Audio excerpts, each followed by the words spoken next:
Hey, Hello. Yeah. Hey, Brian. Hi, Rick. I am beyond relieved you all received my test email, but I totally meant to write test email and not test me. But that's life. But I'm glad it worked. So I don't think any of the morning ones though went out to each other. So Yeah, you said there's a new email system or yeah. something. So we're still on Outlook, but we moved to a Microsoft Exchange, Yeah. and it's been a journey we've Yeah. been on. Lots of hiccups. We're learning them as we go.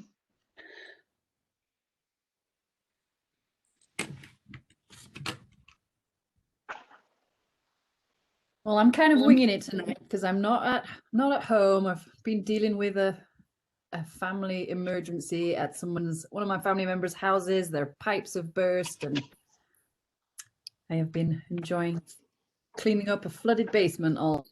Oh my God.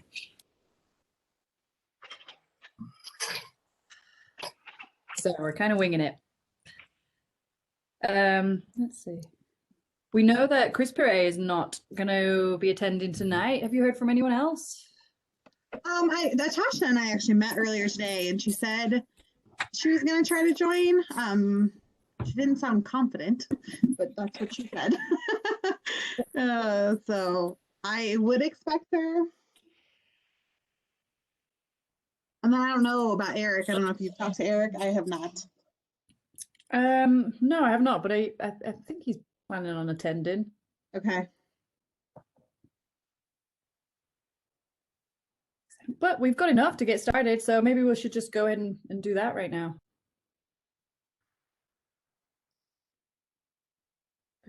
I agree. You're recording and you're good to go. Okay, great. All right, 7:03, we'll do call to order. Roll call. It looks like we have Brian, we have Daniel, we have John. Are you there, John? I am. Awesome, good to hear from you. And we have me.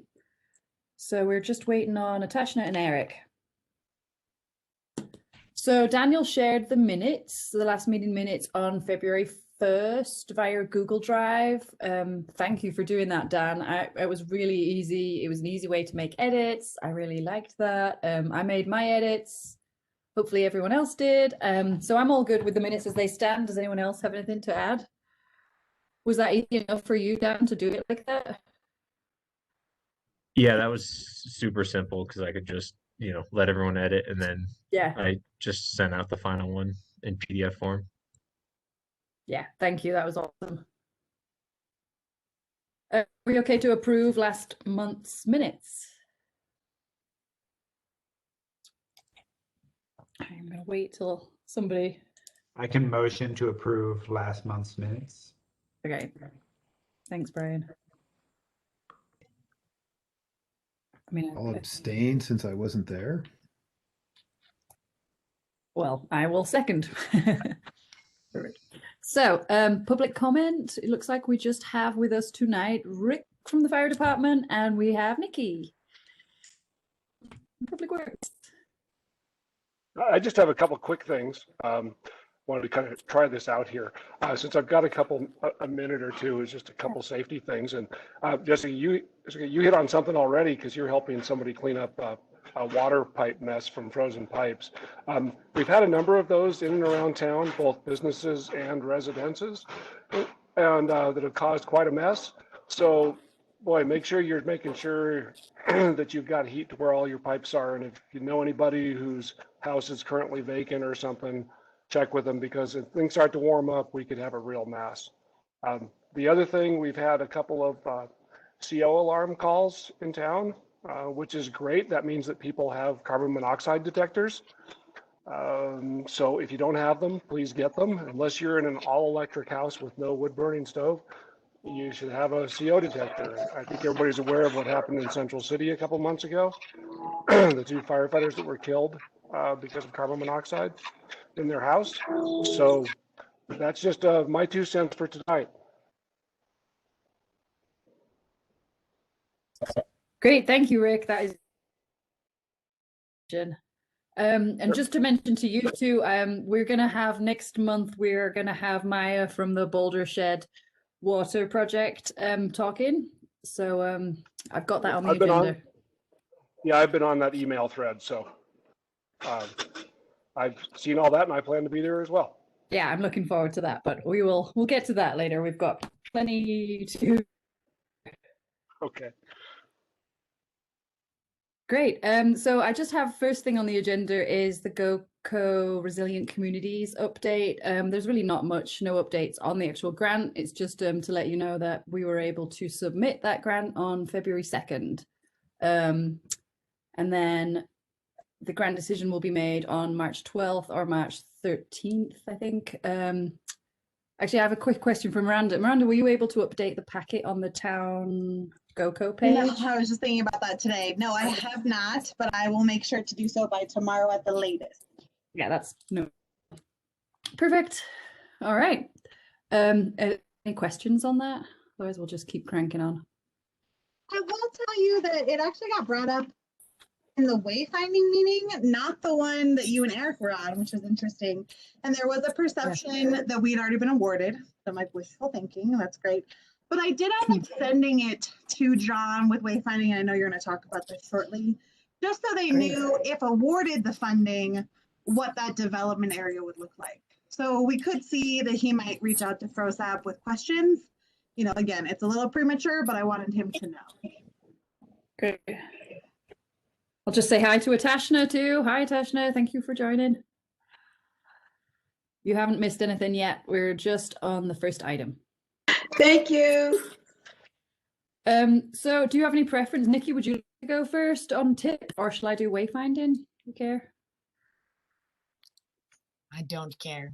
I have a small lag in my computer, so maybe if you start talking, it will catch up because I'm watching myself talk right now. It's very weird. So yeah, I'll just give you an update on the wayfinding. Eric and I attended a DDA wayfinding meeting yesterday, and John, who Miranda was just mentioning there, he's a representative from the company Merge, which is a design firm that has like specific expertise in community wayfinding projects.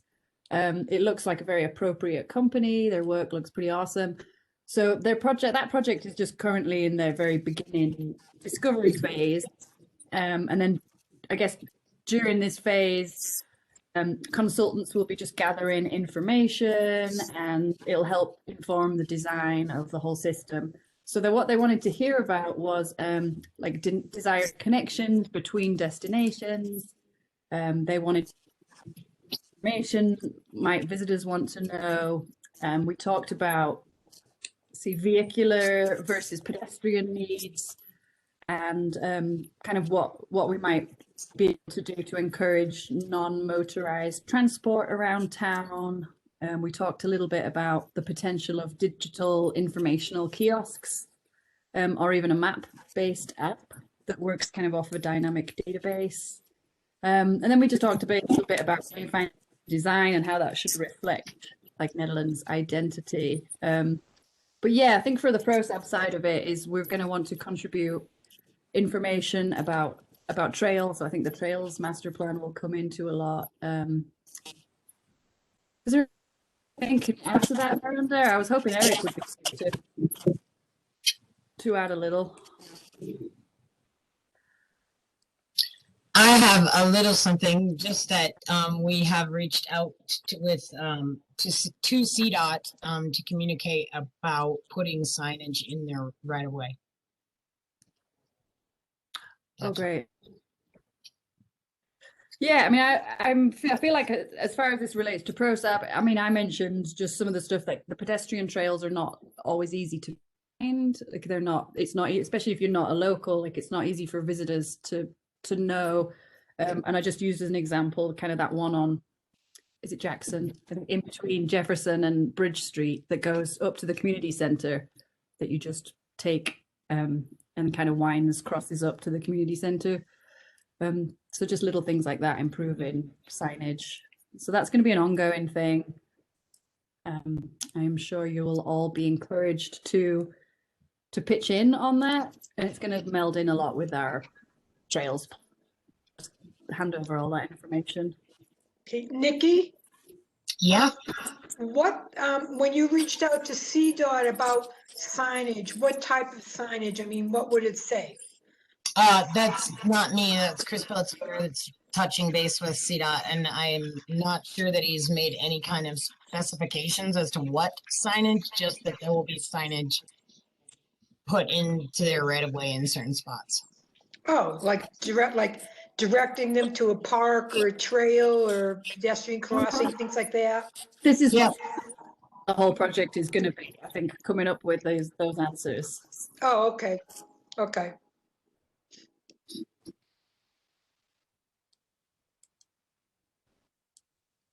But yeah, I have thoughts about that, Tash. What kind of what signs do we need? What are we looking for? Where do we need to direct people, parks and rec wise? Yes, however, my one concern with the signage is it's best to, I don't want to see signs everywhere. You know, it's like when people write something up and they go on and nobody really, especially these days, nobody reads everything. They'll just read a few brief sentences. I think it's like 5 bullet points. So I'm I'm concerned about having like an abundance of signs everywhere, regardless of what kind of signs they are. Yeah. So that would be a valid comment to send on to them too, which is kind of one of the reasons why I was really interested in the Sign visual stuff. pollution. Want to avoid sign pollution. Yeah.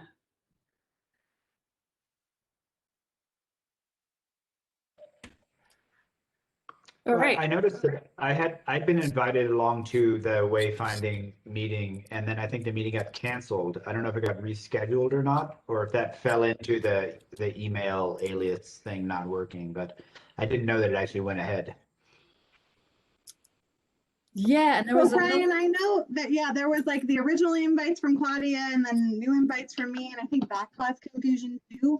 So there will be new meetings, but you're also could just reach out and have a one-on-one with John and or Claudia. I mean, they're all very open to meeting with whomever, whenever.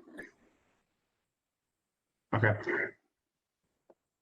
Are they doing any more? Do you know of, Miranda? I know they did another one last night and then maybe one today. Yeah, there were 2 today, so no more schedule right now, but I believe in a few weeks there will be more. So I don't know, Brian, if you want to give feedback now or if you feel like you could wait for round 2, I can connect you either way. But yeah, no, definitely round 2 is fine. Okay. And yeah, I'm happy to, because I'm one of the, I guess, co-chairs of the Trails Committee. I'm happy to be involved in that to the extent that it's useful to be. Perfect. Awesome. Yeah, Eric, we were just talking about the wayfinding. Do you have anything you want to add?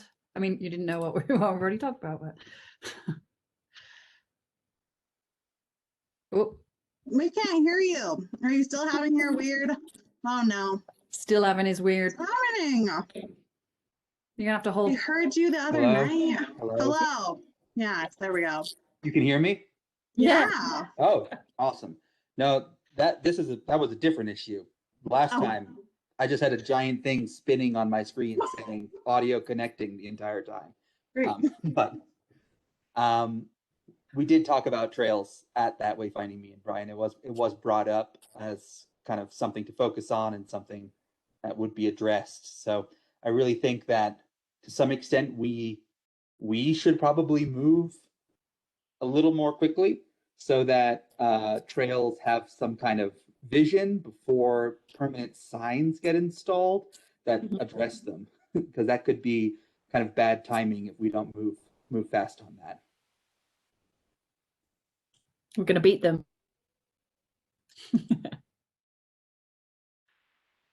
I mean, and we'll get to the trails kind of portion of it a bit. We're moving forwards now, so we'll get to that. So yeah, we can all this if we think of things that are pertinent to the conversation. So, do you want to give your tip update? Yes, I'm a little nervous because I've never shared my screen before, so hopefully I don't screw this up. But I'm going to share the map there's actually 2 different concepts that were submitted to CDOT for their preliminary. They need a 30% review. So I'm going to share.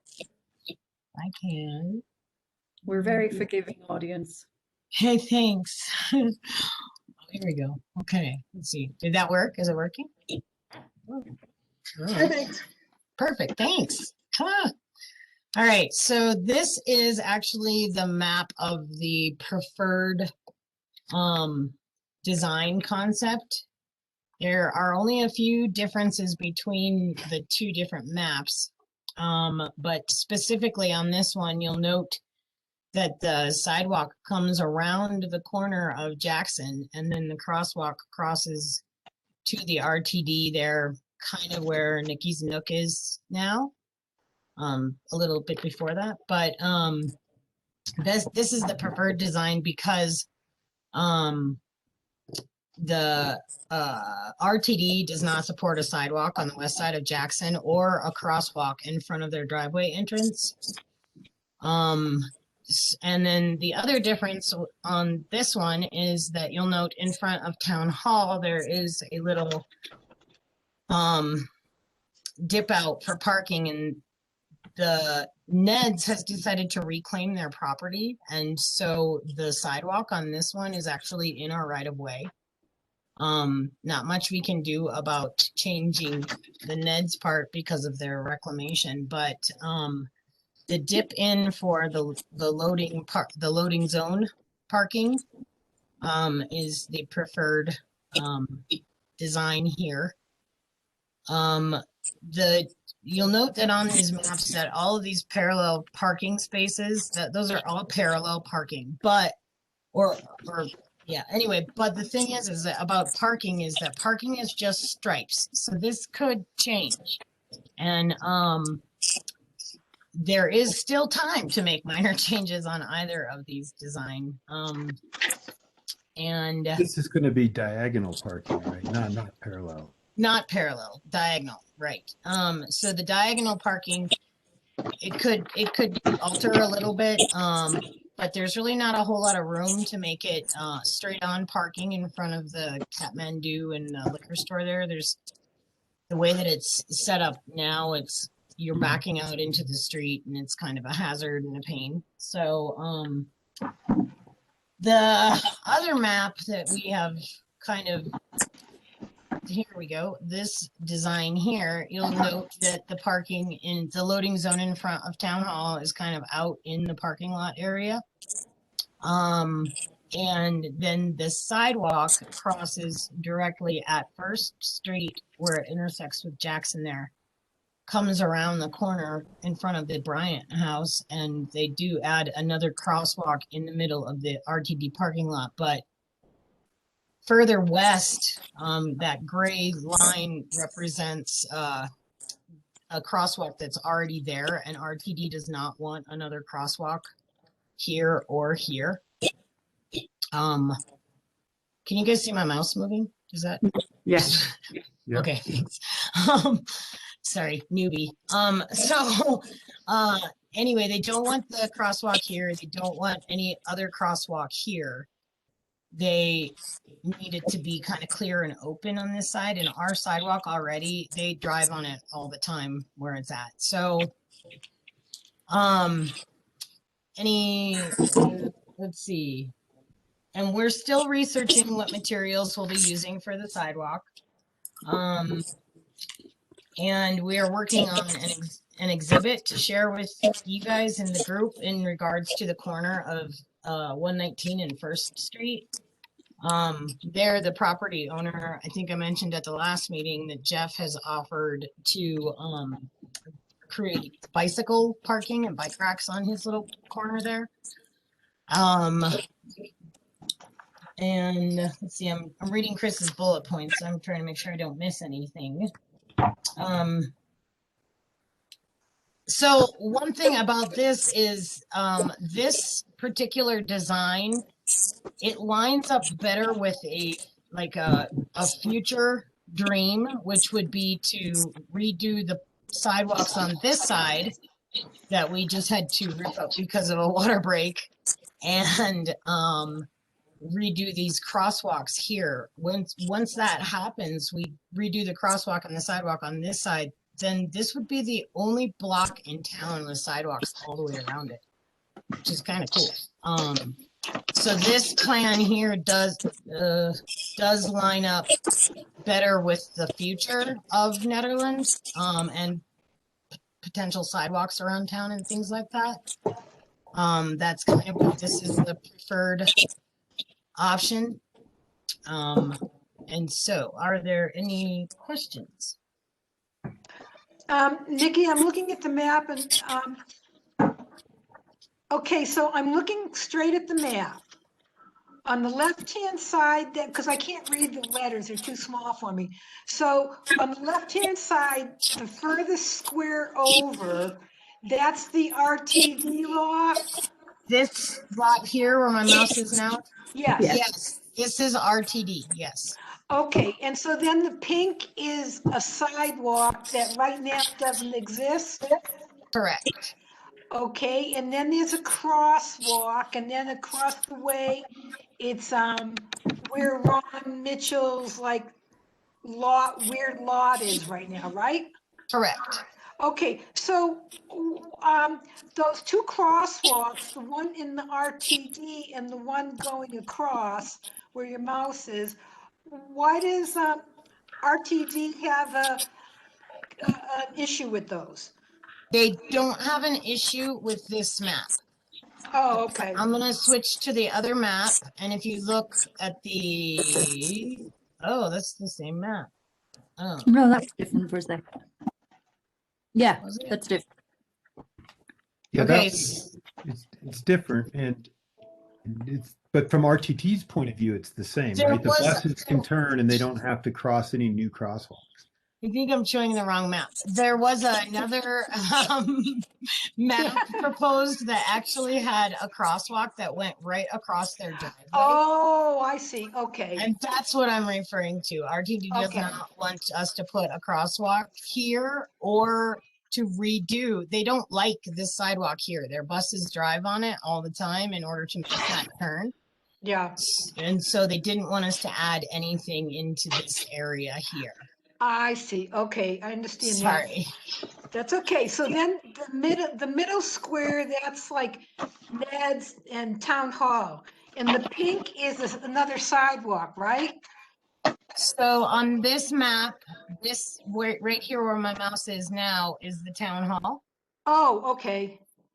And this is the Kathmandu area. Oh, And I so gotcha. Okay. the sidewalk, if you look, I'm going to switch maps again. This sidewalk eventually, right now the sidewalk already comes along the highway here. Yes. And a little bit right in here, but then it dead ends, it stops. And then over here, it crosses to the library, but there is no sidewalk here. And so the goal is on this part is to connect all this sidewalk all around and then across to the RTD, and it's safer for the RTD pedestrians and buses to travel. Oh, yeah, that's good. And then there still will be where it doesn't exist right now, there will be a crosswalk across 72 in front of the library. That is part of another project, but yes, that is gonna happen as well. There will be a safer, right now there is a crosswalk here, but it's kind of hidden. It's not really safe. And right now it's crossing to sidewalks that just got torn up. So they're fairly unsafe and unpacked at the moment. I see. Okay. And then I see that little dip, and that's in front of Town Hall. Okay, so and then there's that crosswalk there. So are we gonna lose parking? So if you're looking at this plan right now as it is, without counting these parking spaces right here, Yes. taking yes. out this front row, we would lose 7 parking spaces. That's a lot. However, if and when we could add these, then we would gain 11. If we wanted to, we still have room for minor changes, and if we wanted to right now, even without developing this parking here, we could allot for parallel parking along the First Street section by the Kathmandu here. So that could be parallel parking. This it could be parallel parking, but we'd prefer to not. It really screws up a lot of other layout. So Oh, yeah, yeah. but Yeah. there are other things that we could do to create more parking. But yes, as it stands, if you look at this map, just like it is right now, we stand to lose 7 spaces. Okay, but we can gain them over by Kathmandu on the Planet Mines side without interfering with Planet Mines parking lot? This would be a different project and a different, argument, I guess. Yeah, well, So, yeah, we could eventually do something here, or like I said, we could add parallel parking on this north side of West First Street. okay, okay. I understand now, thank you. Mhm. My only comment would be the people don't naturally cross the street kind of in the middle of the road. And so this current plan, I like everything, but I like the way the other one where they walk to the end of the road and then turn and make a straight line down the street. It seems This a spot little more here. natural. Right. Because you'd come off the bus and then you'd be cutting across the middle of the street and then coming to the corner. I had that thought as well, John. So that is something that has also been on my radar. So I'll mention it to the powers that be. Could you do both? Could you just extend it a little bit further on say on this one to all the way to the end of the Bryant house there? I That's think how the other plan is. Yeah. That crosswalk, like if you click to the other plan. sure. And like, with this spot here, you're right. It's really not a very users friendly kind of, people aren't gonna go there to cross the street. They're gonna cross at the corner or wherever they want to cross, right? So, this spot here, I'll definitely bring that up to Chris, and maybe we could incorporate this piece of the other map into this map, which is the preferred, specifically what's really preferred here is that dip out in front of Town Hall. Yeah. This was brought up at Yeah, I'd the agree. DOT meeting when Chris presented it there, and Oh. Chris had a pretty well articulated argument for why the crossing would be in the middle of the street rather than at the corner, and I unfortunately cannot remember what it is. So if anyone else was there, he did have a reason for it that seemed reasonable, but I just don't remember what it is. There's one other reason I could think of why it might be better at the end of the street though too. It's that crossing there is used a lot by families with strollers. There's a lot of folks who keep on heading up that hill to the preschool up there. So you would want to make it, at least if it was going to stay in this configuration, you'd at least want the curb to go down so people could get strollers off the curb. For sure, that does make sense. It does make sense, very much.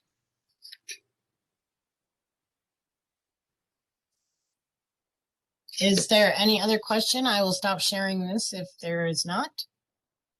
No, my only other kind of thought is that, do you think I wonder if this would affect or increase like pressure on like summer traffic around the roundabout at all? Just because you're gonna have. You mean it could get worse? Yeah. How can it get any worse than it already is? I don't know. I mean, maybe not. Maybe it wouldn't. And just seeing like without having a lot of residents cut through there to avoid the roundabout in the summer to go through the visitor center parking lot that way. Yeah.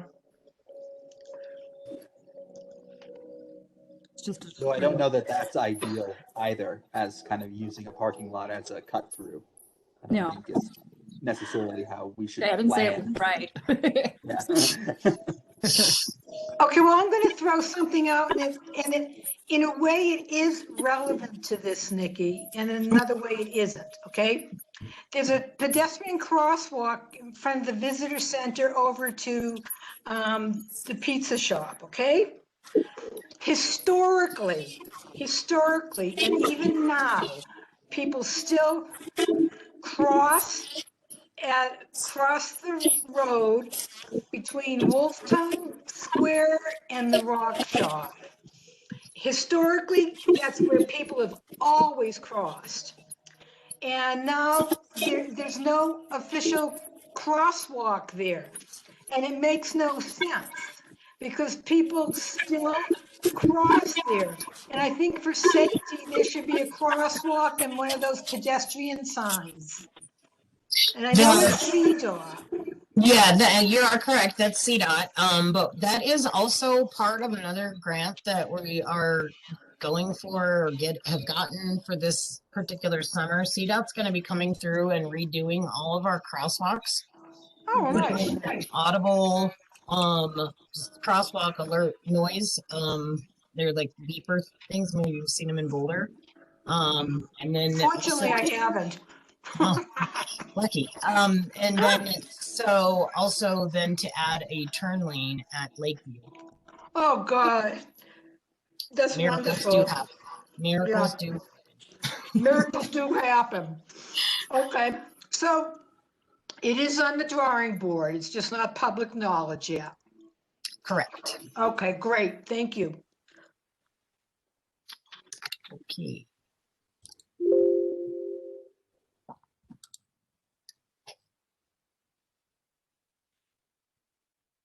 All right, that was good. Thank you, Nikki. She's logged off. Right, so let's move on. Unless we've got any more to anyone else want to add anything to that? Is there anything we should do, Miranda? I mean, anything that they're requesting from us right now? No, I don't think so. I know that Chris put it before the board for formal action on Tuesday, but that was just to move forward with the conversations with CDOT. So I know that, there's going to be tons of public vetting as we move through this process. Chris or Nikki will provide an update monthly. Yeah, so I think folks that will be pretty well looped in. Awesome. So I will just head on to the Trails Master Plan.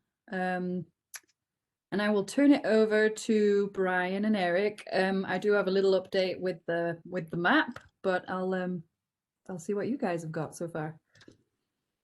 Cool. We have basically no update. I did update the survey from between now and the last time we got together to reflect some of your feedback and input. The link to the kind of draft survey is still live, and I didn't get tons of feedback from anybody on offline outside of this meeting. But if anybody wants to click on that before we make it live, that would be great. If not, I think it's kind of in a ready state to be shared with the general public. Okay, yeah, I'm gonna have to remind myself and go take another look at it. So Brian, the other day I was playing around with a survey for Envision, and I was on that. You did that on SurveyMonkey, right? Yeah. And it is. So then the survey I wanted to do had some features that were fancy. So I went to go try to pay for it, and it is actually extraordinarily expensive. It's like almost $1,000 a year. Yeah, that's right. I think that you thought can. It was like $10 a month. Yeah, I think there's different levels of membership, but yeah, if for a year, I think it's close to that price. Depending on how long you want surveys to be in market, you can pay for a month or two. But unfortunately, if we don't have that kind of budget, I need to yank out some of the fancy maps and whatnot from the way the survey is now. So I think that's for this committee to really think about, is that that's a lot on town budget. Obviously if we don't do a ton of surveys, and I would say the surveys we do, we can typically do them through the free formats. I love the map that Brian has, but we are looking at $1,000, and I know I don't have it in clerk's budget, and I'm not entirely sure if Chris will have that in his budget. So something to consider. I just kind of want to know how committed you guys are to the map. So before we consider the $1,000 figure, let me figure out exactly what it would cost and just circulate everybody with that price tag, and we can kind of weigh in on that. Yeah, that would be awesome, because I didn't really dive into price. Once I saw for this one thing I was trying to do that's how much it was costing, I was like, never mind. Yeah. All right. Yeah, I'm seeing $75 a month, which I assume is a bit more if you pay monthly instead of annually, but would be overall less probably if we just paid monthly instead of the full annual package. Well, it was weird because I was looking for a monthly option to see if maybe I could just like pay one time and then cancel it. But it said, well, it was a monthly amount. It still only gave me an option to pay it annually. So I was like, misleading. So, again, I'm not saying it's off the table, but once Brian figures out the cost, I do think that has to be a part of this conversation. Yep, cool. All right. I mean, there would be other ways to do the map, right, Brian? Maybe, yeah. I think the way that we're doing the map right now with people having the ability to click into different parts of the image, we wouldn't be able to do that with any of the town's existing survey tools. But we can ask the same question a different way, probably. Yeah, I think that I've just discovered that the business plans are only available annually, but you can buy a personal plan that only would have one user. So it would just be probably the town clerk for that one user. And that seems to offer a monthly option with a limit of 1,000 responses per month, which I don't think will be a problem for us because that's 2/3 of the town. Good thing we live in a small town, huh? Yeah, that sounds doable. I'm curious then, Brian, for you to look at, does the personal features have the same as what we're looking for? Right. Yeah, I'll weigh in all this stuff and I'll let you know, Miranda. Well, thank you. And the other thing that I just would like to bring up, I mean, wayfinding I was going to bring up as part of this Trails Master Plan conversation, but we kind of already covered that as kind of a concurrent project that's going on with the DDA that we should probably keep pretty on top of and not lose whatever synergies we could have there. But also, maybe starting to think about when we might schedule some public meetings around Trails Master Plan. Maybe even thinking of some tentative dates that make sense on the town calendar. I also wouldn't want it to conflict with what Envision is doing, or rather maybe there's a way that it can piggyback off of what Envision is doing. I don't know, Miranda, if there's any thoughts there. Yes, on what there's a Envision committee just to parks, recreation, open space, which obviously is tricky because there's that overlap here. At the meeting, they're meeting on Monday, and I'd like to see that they team up with ProSab, whether one of our members goes to them or vice versa. And yes, I think that this needs to be integrated into the 10-year plan. So they'll elect a chair, and then that chair will likely serve as the liaison and the crossover between ProSab and Envision. So are they talking about their parks thing on Monday then? Yeah, so their committee meets Monday at 9:30. So if anyone wants to join, those are really just logistical meetings. We just kind of talk about the structure of the subcommittee, and then they'll elect a chair. So my feeling is after we determine who the chair is, I'll do an introductory email, probably with Jesse and Eric, just connecting whoever that person is. I have a feeling it might be Karen Blakemore, which I think would be great. So I'll let you know how that pans out on Monday. Great. Yeah, it'd be great I think if we could get in there. Yeah. I think it'd be very helpful for that subcommittee to kind of know what ProSab's current sort of goals are and what we're working on, so that they don't repeat sort of work from the ground up necessarily, and they know that we're already on top of something. I'll tell you that is this Envision committee. All of them are very committed to not reinventing the wheel. They want to know what your goals are. They want to know what different committees are already working on. And more so, they want to build off of goals maybe not met or goals discussed in the previous vision statement, rather than, starting it completely over. So that's what I like most about this committee, is they very much plan to dive into current projects and build from there. Great. I mean, I know we're going to talk about Envision 2030, but I always like to just reiterate what it says in the Envision 2020 about the trails, which is, let's see, Netherland is a town recognized for its trails, natural areas, and unwavering commitment to the environment. Open spaces are abundant and balanced with active recreation areas and opportunities. Netherland's surrounding wilderness area and other sensitive natural areas are restored, protected, and preserved, which I think is pretty on point. And I think a lot of that, the Envision committee had determined what their 7 subcommittees were based off of themes from Vision 2020 and then SWOT responses. And I think that's why it's its own committee. Same as SAB, though, they also have a sustainability subcommittee. So we definitely want to make sure that there is that crossover and there's not this separate Envision committee out there, like Eric's saying, doing something entirely different with a 10-year plan. Yeah. And just curious, Miranda, is there a way we can see what all the different subcommittees are on Envision? Is it on the website? I need lots of website updates to do. No, but I'll forward this to you so you can see also who's on the committee. Right. I'll send this to you so you have this for now, and then I'm going to add it once I have all the chairs. Add this to the website. Yeah, because trails and other ProSab kind of items, I think also really connect with questions of access and infrastructure. And so if there are committees that are centered around, kind of human services or inequitable access or infrastructural concerns, parks are really a huge part of that. So I think we should all be connected up as much as we can. Absolutely. And I think I know I often forget that Parks and Recreation, this involves the community center too. Like, that is a massive aspect of recreation for our town. That's where people go to recreate indoors in the winter. So I'd be interested to hear kind of where the community center stands on their envisioning. I know they had big plans for the future, and I'd be interested to know where that stands.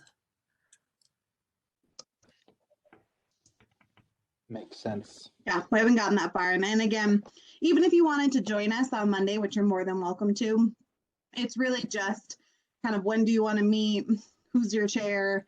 And here's how we're going to move forward. And then most of them are breaking up and doing a lot of work on their own. So it would be my recommendation at that point that the chair touch base with ProSab, either as a whole group or individually. Cool. Well, I do have an update about the town map, thanks to Miranda. So Miranda was able to locate a town parcel map, and it has the town of Netherland properties marked out. And I think this is going to be a really great template for the new trails map. Hooray! So I definitely would like to hear from you all about how you think this map should be laid out, like what the main purpose of this map is. So I mean, just remembering that this is going to be part of the Trails Master Plan, so it's going to want to be comprehensive. And who's it going to be used by? I mean, I'm guessing that it's going to be used by future boards and staff to use to guide like trails development and decisions like that. So rather than a visitor trails map, I think it could go to use to guide a future trails map. Shall I just show you it? Shall I share the screen here? Okay.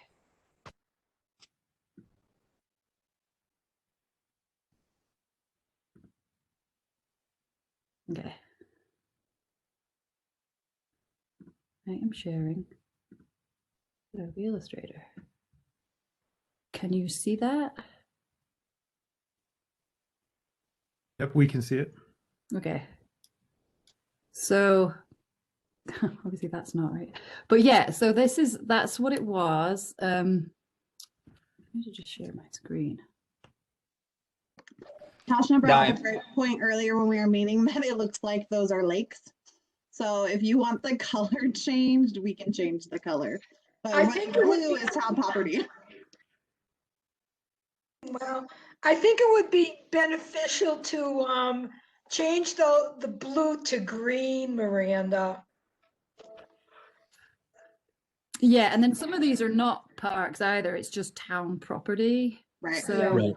maybe we want to like demarcate which ones are town property versus which one is a park. Yep, we can make whatever changes you would like on this. Can I ask? I imagine this map is not a vector map, like it's a map image of some kind. Yeah, the background is all Yeah.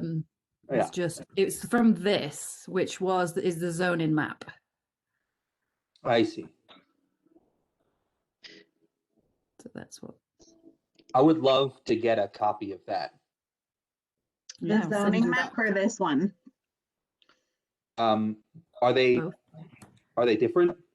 Well, so I'll tell you, the zoning map's not done yet. So even this, I would say you can work, you all can work off of this, but the zoning map needs to be adopted by the board of trustees.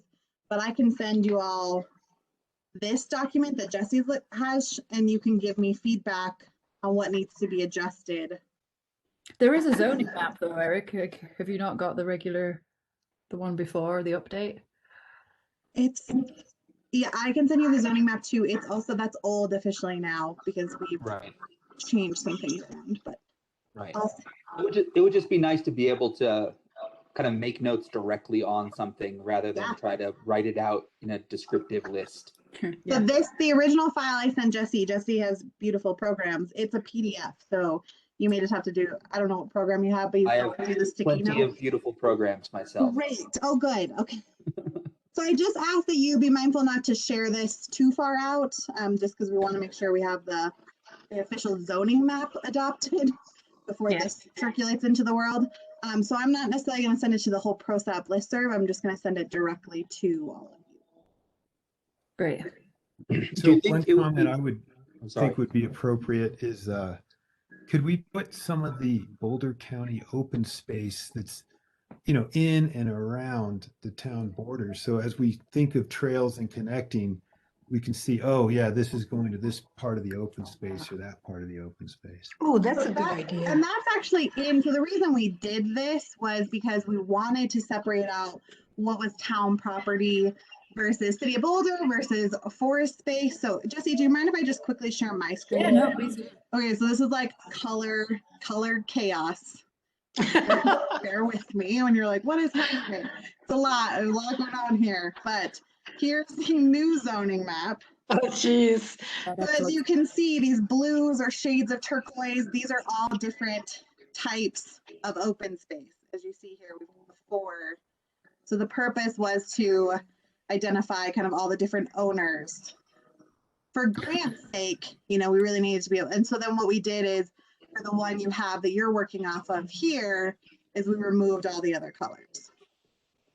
Right, but I'm saying beyond the town border where you've got some open space that we want to have a trail to go there. An example is like up by the school, you can cut through to that newer Caribou housing site. And then there's signs that say Boulder County open space, where there's a bunch of wood stacked up. And so just knowing like that town, and if you look at our Netherland Trails work map, it says Route 26, it just has 2 question marks because it's not saying, from where to where. So it'd be kind of cool to see beyond the town boundary, any open space. I can see, I guess what it would be nice, I'll share this sheet with you and maybe just put your notes or arrows to whatever you're looking at, and I'll talk to Lex and see what he can do. Okay, cool, thanks. I'm gonna stop sharing this, so if you wanted to reshare. Yeah, because I guess I'll just compare kind of compare, this is the trails map that we're working off. Well, Right. the old one. So, and that does, this is here, that's clearly some of this is Boulder County open space. And it also has, you know, this trail. So it's got what's listed that are outside of county borders for sure. All this outside. Yeah, I think that taking these two together and maybe doing some clearer sort of designation in terms of color coding and such about what kind of a trail it is, whether it's a road or an actual trail, whether it's, you know. I mean, do you think roads should be included at all? Or- Right. So, I mean, I think that for us, they should be.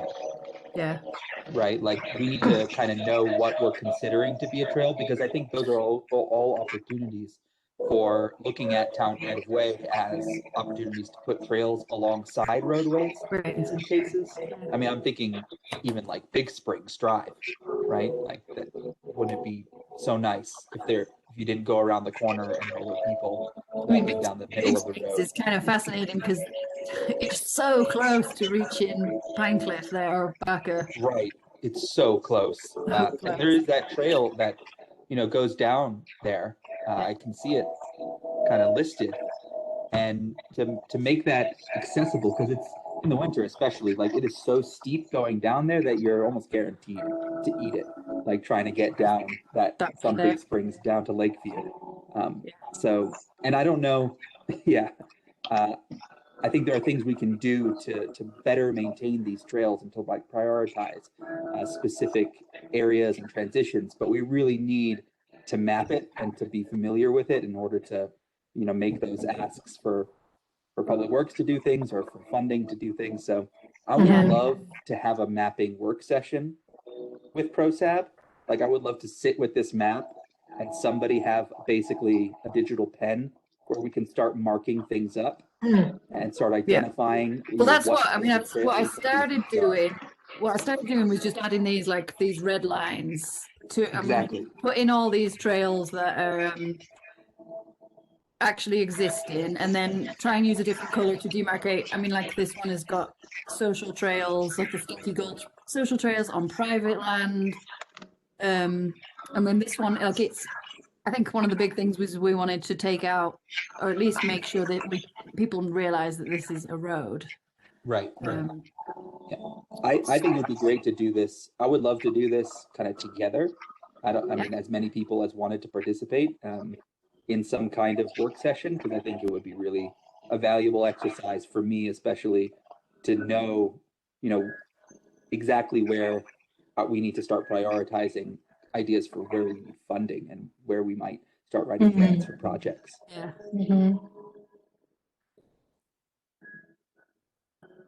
So that is one, and I just got this yesterday, so it was just in the very, very beginning.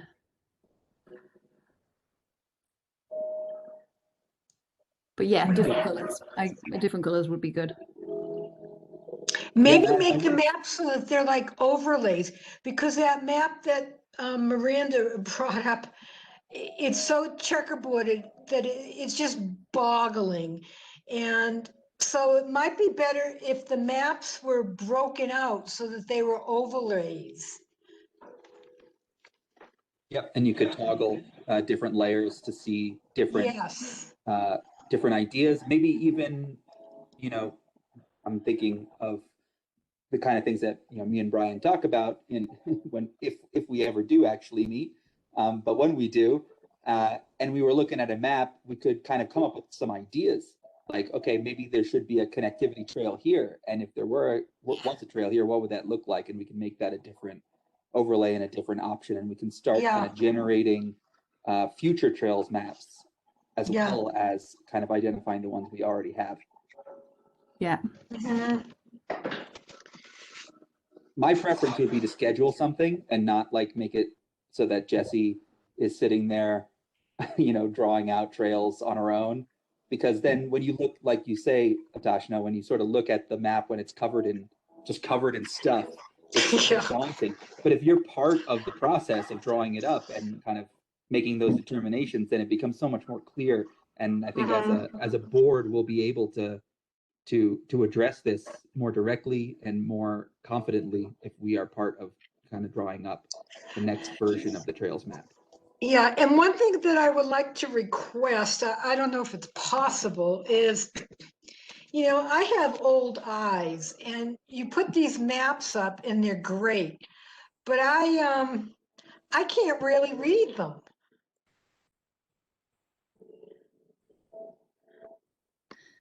So I will tell you, and I don't know how you all feel about this, but SAB is moving to socially distant in-person hybrid meetings. We've figured out a way to do it where they're using the library conference room and half can be together. You can only have 4 in a room, but half could be together and half can be on the computer if that's something you're interested in for this work session. One thing I would propose is that perhaps we shouldn't have this work session until after we've had some public commentary on where new trails are needed and that kind of stuff, because otherwise it's just us talking to each other. Yeah, I can say that I think that there are some things we need to do regardless of the input, and I think that will take a full work session to do. It's easy but I enough to agree put we in- shouldn't go further. put in what there already is. Like Right, that's fair enough. But even that is tricky because according to this map, like these trails exist. And if you've ever walked up here, there are trails all over the place. Like this is not at all representative of reality. Indeed. So I would just encourage, I mean, it's a really hard time of year to get out on the trails too and just have a look yourself. Like it's not going to be very helpful right now, but. Hey, Miranda, or anybody really, I guess, does anyone know who our contact would be for the app, the Boulder Trails app, which was funded by a GoCo grant and involves Boulder County and a lot of the local municipalities? I don't. Nikki, do you? I might have that in some emails someplace. Yeah, is that the one that Chris had us review a year or so ago? I'm not sure. I'm ready. Coming closer to the screen. Whoa! So this is the like about page of the app. But as we talk about doing this, I realize that maybe what we want to produce is not some sort of one-off artifact like this, but actually contribute to a greater kind of community effort whereby we can digitize these trails in a way that are interactive, not necessarily things that are etched onto a PDF or a piece of paper. And apart from that, it seems like there's some people who are involved in this project that have actual GIS and mapping skills and could probably help us draw these lines outside of a program like Illustrator or Photoshop.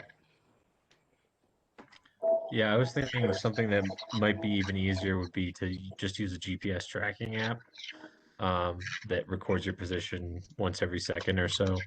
And then you could just go for a walk, and all those social trails, you could record their locations with decent amount of accuracy. Yeah.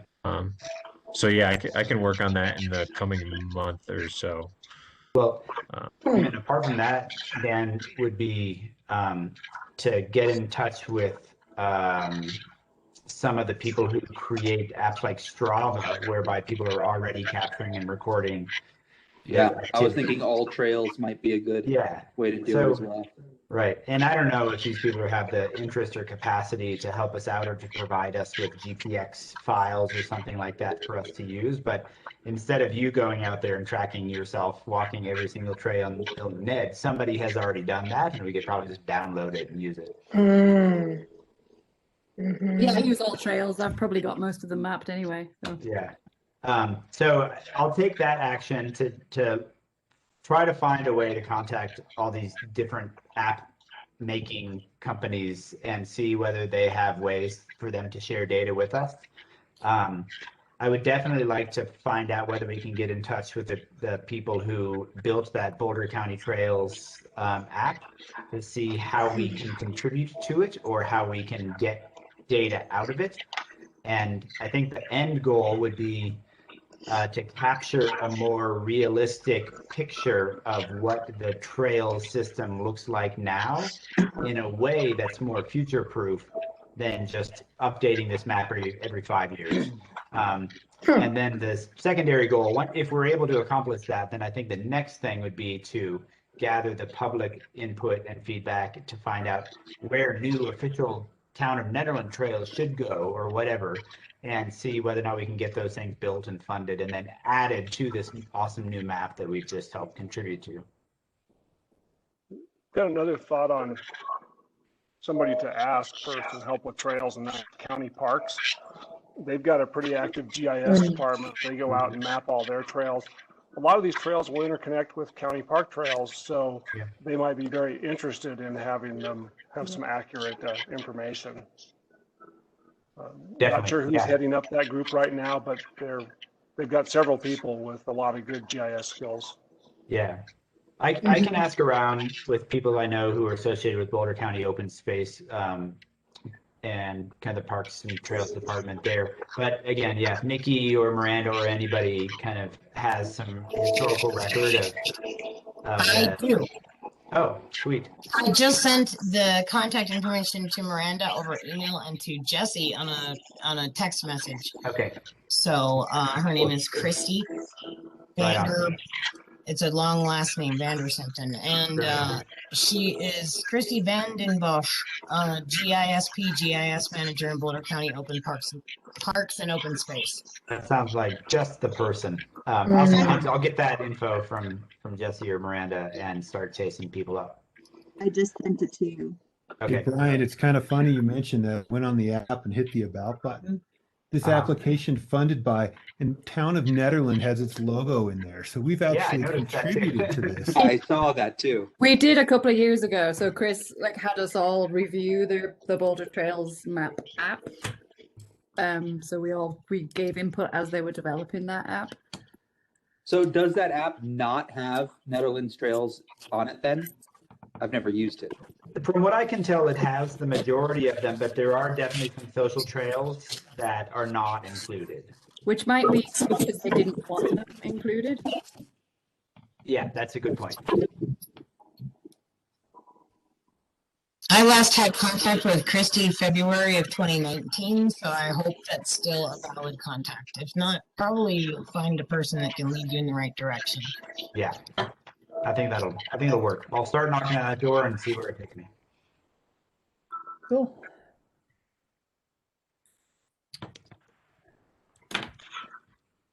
Right.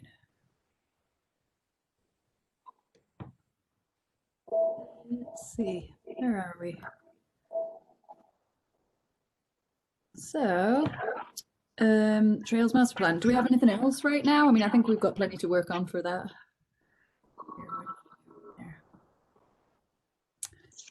Let's review the annual schedule then. And this is kind of all just going to fall in with, I think it's going to do a bit of crossover with Envision 2030 for this.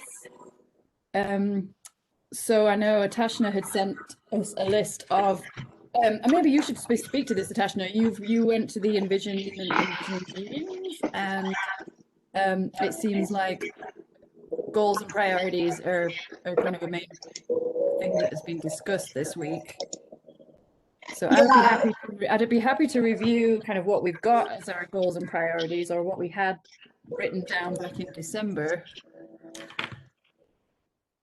I'm looking for, I'm not real good with the technology. I'm looking for I'm trying to find my my email here. Dang. Oh, okay, here. Let me see if I can. Okay, I have my email. So let me, I'm just going to read this, okay? Because I don't know how to get back to you folks. So I'm just going to put this out here. First of all, I volunteer myself to write a quarterly ProSab report for the Mountaineer. I do have it later. And just do it quarterly, and whatever I write up whatever kind of report I write up, of course, I will bring it to the board first before it's submitted. Okay, so after reading the 245 plus pages of the Envision 2030 documents that Miranda sent out, I just felt like this first meeting, we need to revisit and set goals for the year. And actually this, the agenda that we're working on right now pretty much covers most of it. So a common refrain from all the information and the surveys from the other boards and the general public that one of the themes that I noticed was that, and it's not just ProSab, it's the other boards too, but ProSab seems to be the hot potato of the advisory boards, that ProSab takes on too many projects and they all end up with little getting resolved and very little follow through. So what I've garnered through all the items that we've discussed and from the surveys and stuff, what I thought we need to set as our goals and really follow through on them, we're actually doing right now. The first one, but they need to be brought to fruition by the end of the year, if not sooner. The one we just talked about, updating a trails map, and then actually bring it to BOT for ratification. Because I think the first one that was done, it was never ratified by the BOT, it just sat in there as a draft. So we're actively working on that right now, and that's great.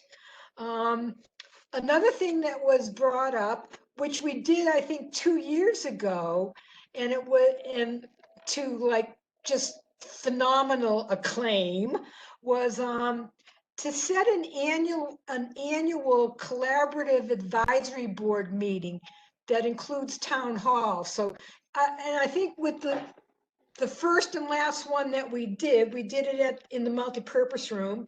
It was set up by Town Hall and it was wonderful.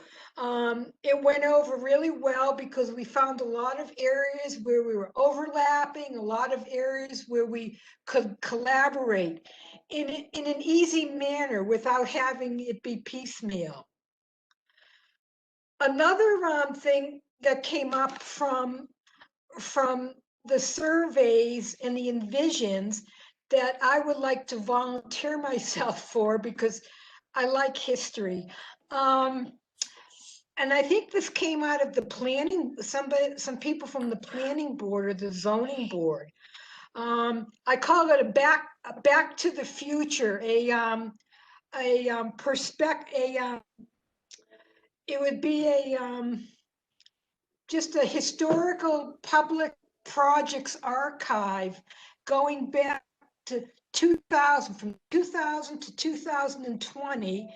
And it's all the, basically could be taken from ProSab's agendas.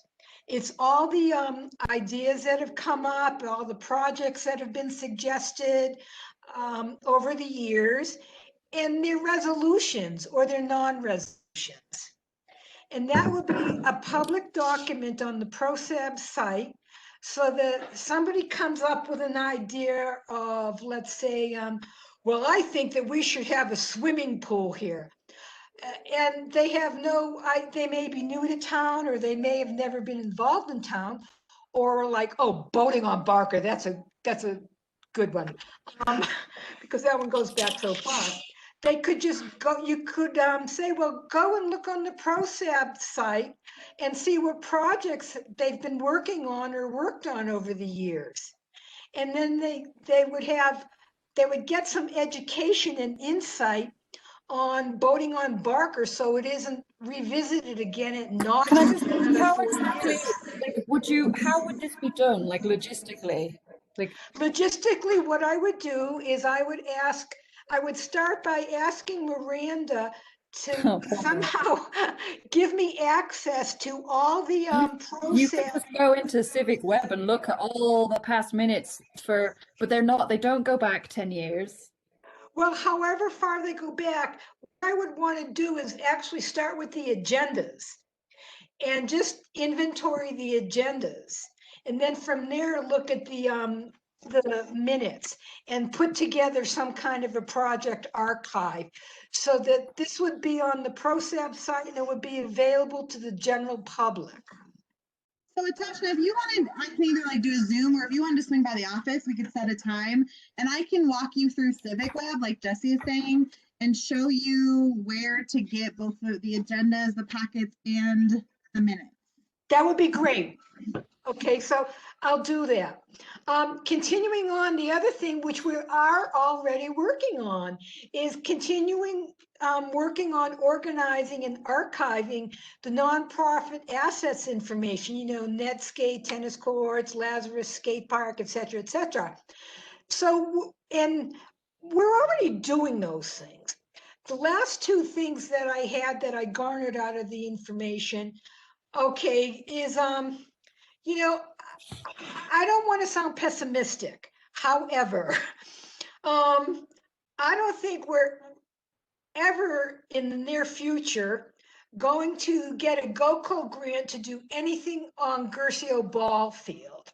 So I think it might behoove us to have Public Works at some point research potential funding sources for Gercio Ball Field, which I understand would actually be getting money to do the irrigation of the ball field, because I don't think we're ever going to get a GOCO grant to do that. And then the last one is to, and this has also come up in our last few meetings. We've touched on all of these. We just need to continue and follow through to conclusion with them. The last one is to continue to discuss the formation of a stakeholders pump track subcommittee.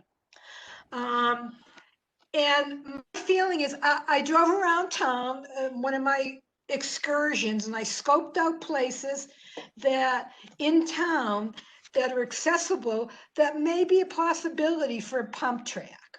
However, the only in my feeling is the only way a pump track will be built is if there's stakeholders who step up to have a subcommittee and do the work and report back to ProSab.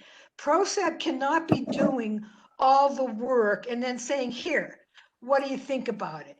If people are committed, then just like with getting the skate park built, and just like getting Teens Inc., which its official name was actually Family and Teens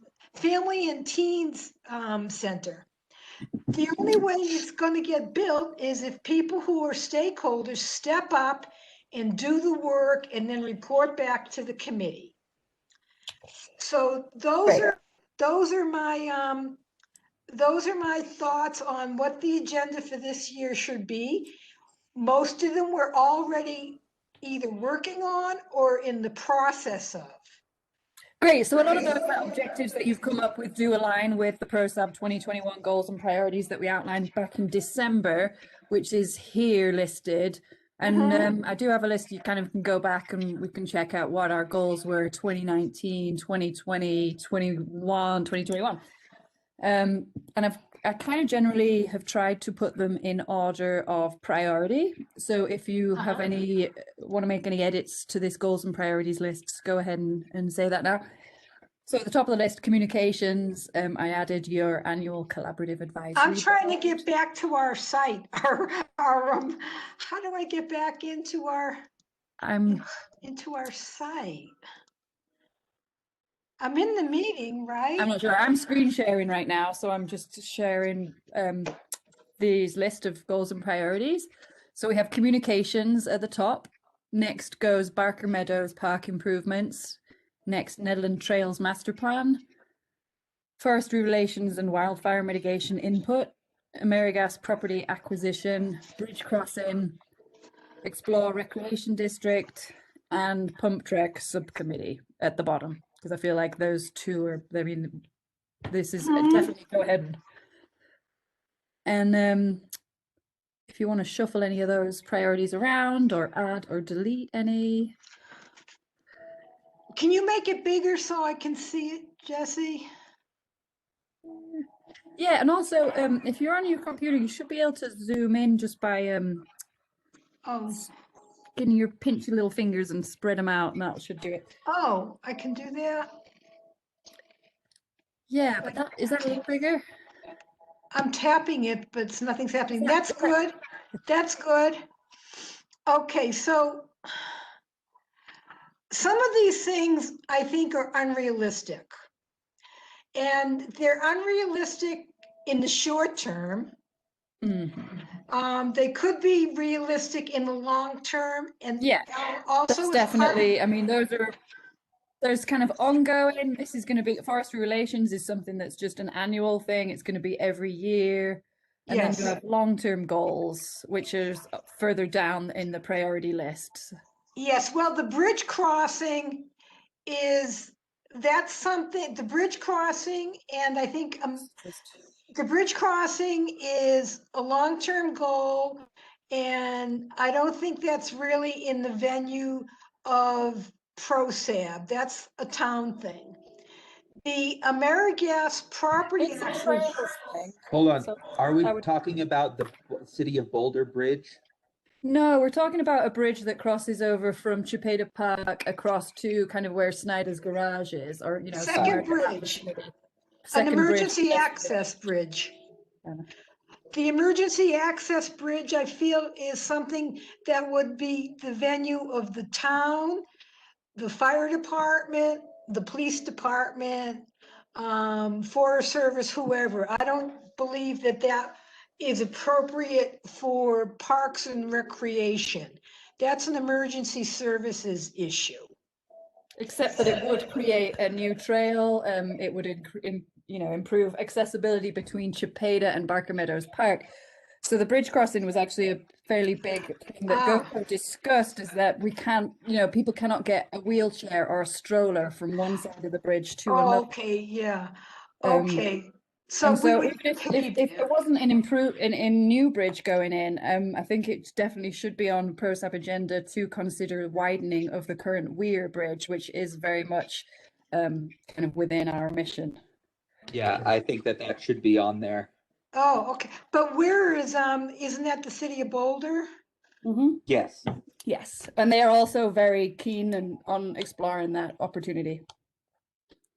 Okay, so I might be a little uncloudy as to the venue for the advisory board versus the town itself. We advise the town. Yeah, okay. I've been in too many meetings here.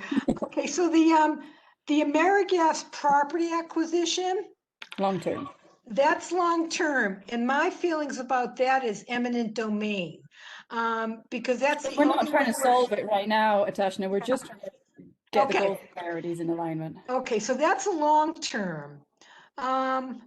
We're working on Barker Meadows. We're working on the Trails Master Plan. Those are ongoing right now. The stakeholder pump track, we can put that on our agenda for this year. Possibility of a rec district, that's long term.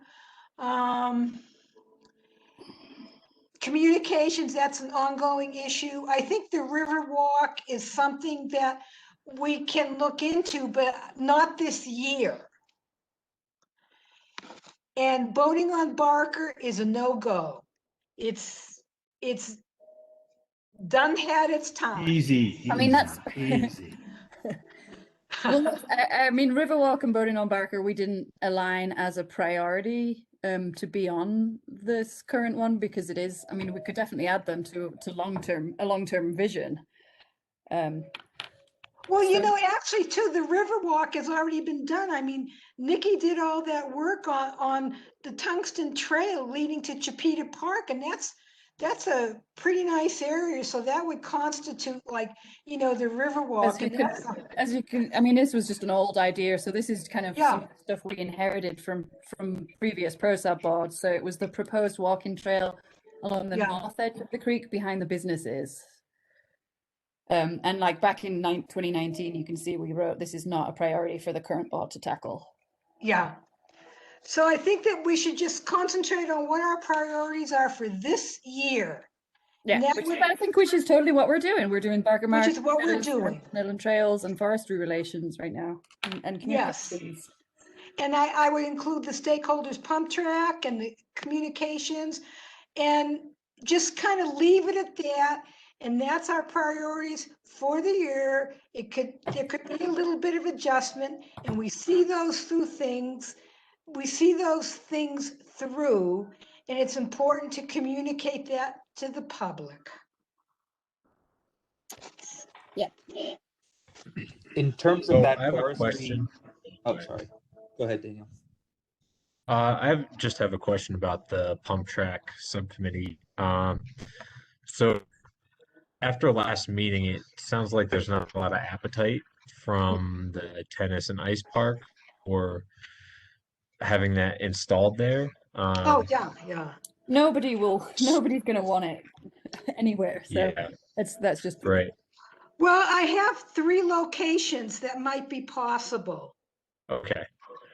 So I guess my question is whether that is feasible and whether we should keep that on for goals for this year. I mean, I think it's so low. I think it's way at the bottom. I haven't heard anything from the company that were interested in even proposing that. I feel if they were really keen on the idea, they would have got in touch repeatedly. I've asked for him just to send ProSab a basic proposal, and I've asked for this several times now, and he hasn't come up with it. So I just feel like this is not.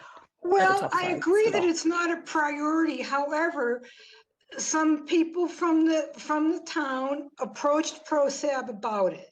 Well, Bro, it's who not was a that, priority. Atashna?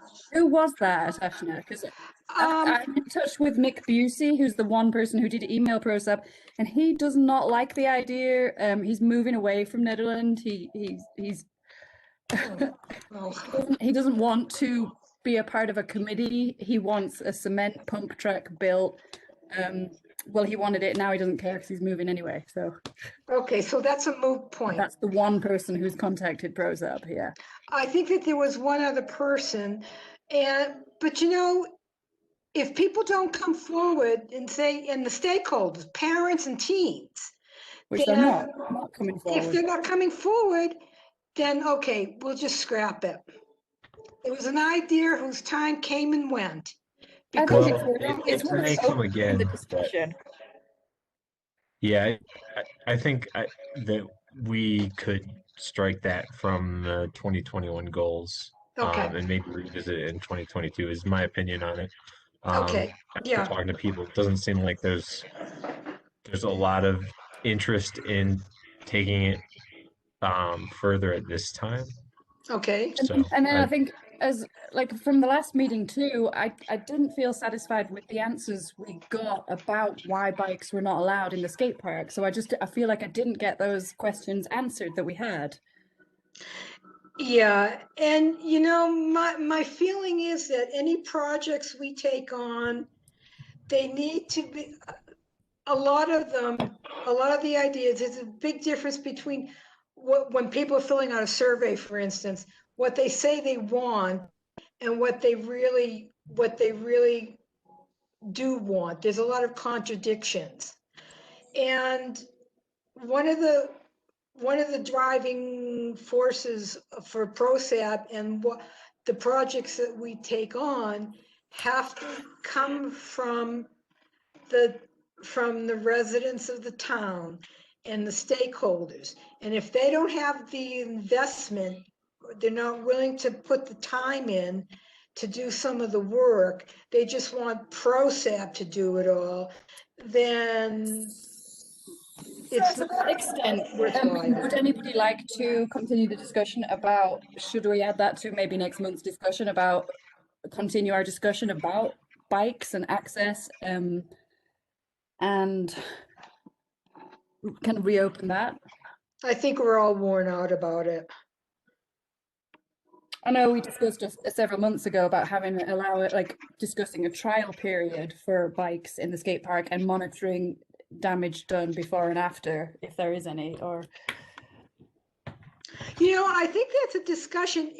If we want to have that, I think it's a discussion that should be moderated by the main stakeholder would be the teens, the kids. So maybe that's something that should go to Teens Inc.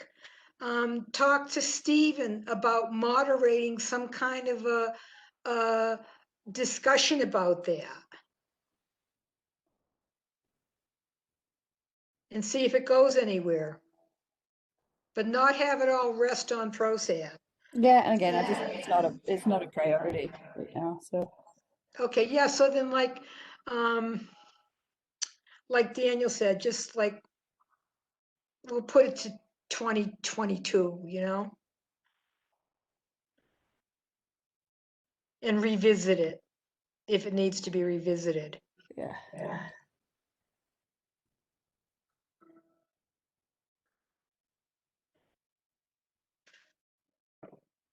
I was just going to say that in terms of the forestry issue, I was just on the wildfire summit call with Naguz and Bennett and Polis et al. And there was a lot of discussion, a lot of talk about making funding available for infrastructural improvements like egresses in neighborhoods that only have, one way in and out, as well as fire mitigation in general, and funds maybe being freed up and being made available for that. So I do think we should be on the lookout for grant opportunities that might come down the pipeline after, these really large fires hit. I think there's some appetite on the part of both our congressional representatives and our governor to make money available for us there. And so I think ProSab should be on the lookout when it comes to those. Well, could that be a collaboration with SAB? I mean, mitigation is really like sustainability of your homes, so. Well, there was talk about, eliminating trees from neighborhoods altogether and pushing them 50 feet outside of all subdivisions. I mean, Wow. there are big ideas being thrown around. So I think we should just be vigilant about that and be looking at what the opportunities are and making sure that we can choose the right ones that fit Ned. Yeah.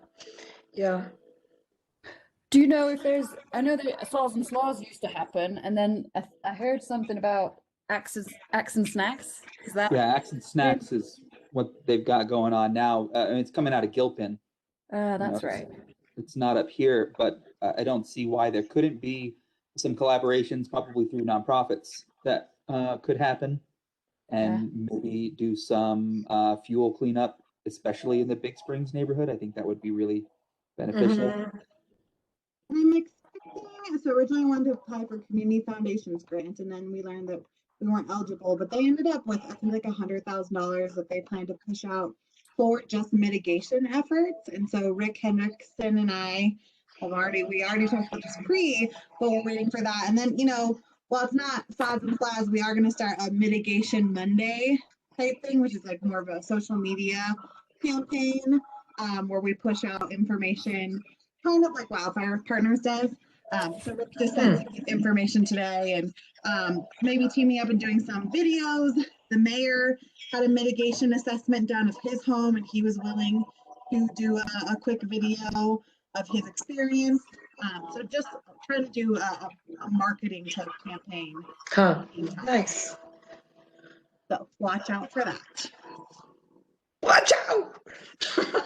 This might be a Rick question too, but I know like several years ago there used to be like a springtime annual chainsaw class.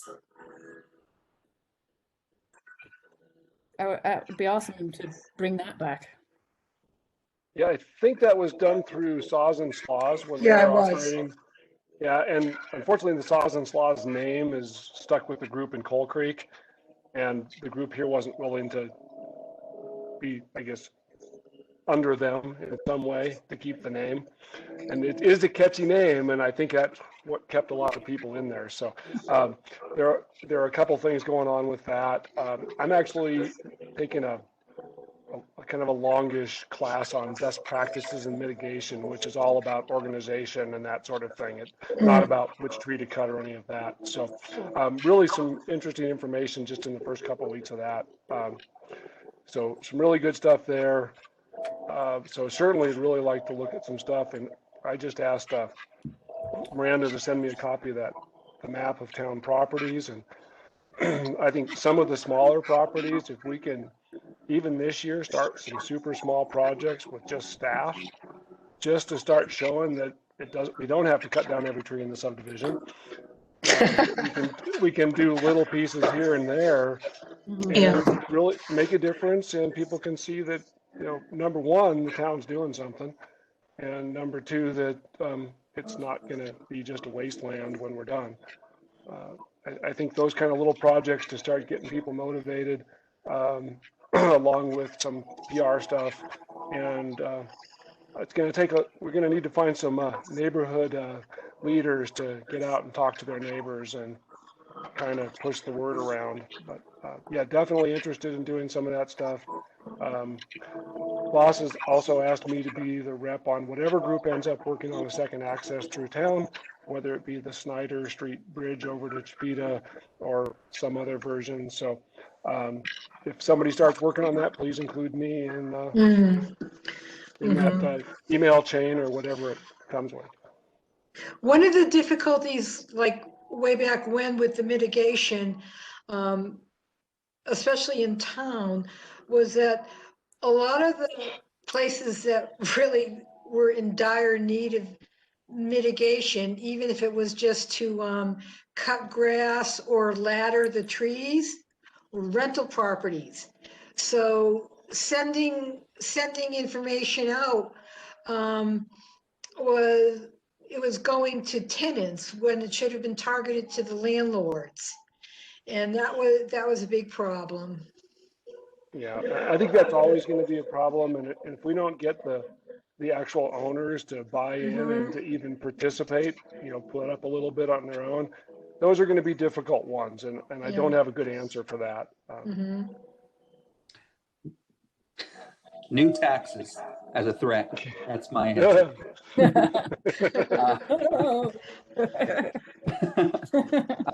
Seriously, like a fire mitigation tax. You don't mitigate, you get taxed. But one way to maybe get community involvement as well is if you guys do have staff-led efforts to do some mitigation, we could bring volunteers in, and I think ProSab is a good place to go, sort of get the word out about that, and maybe kind of create some community effort around that and get people.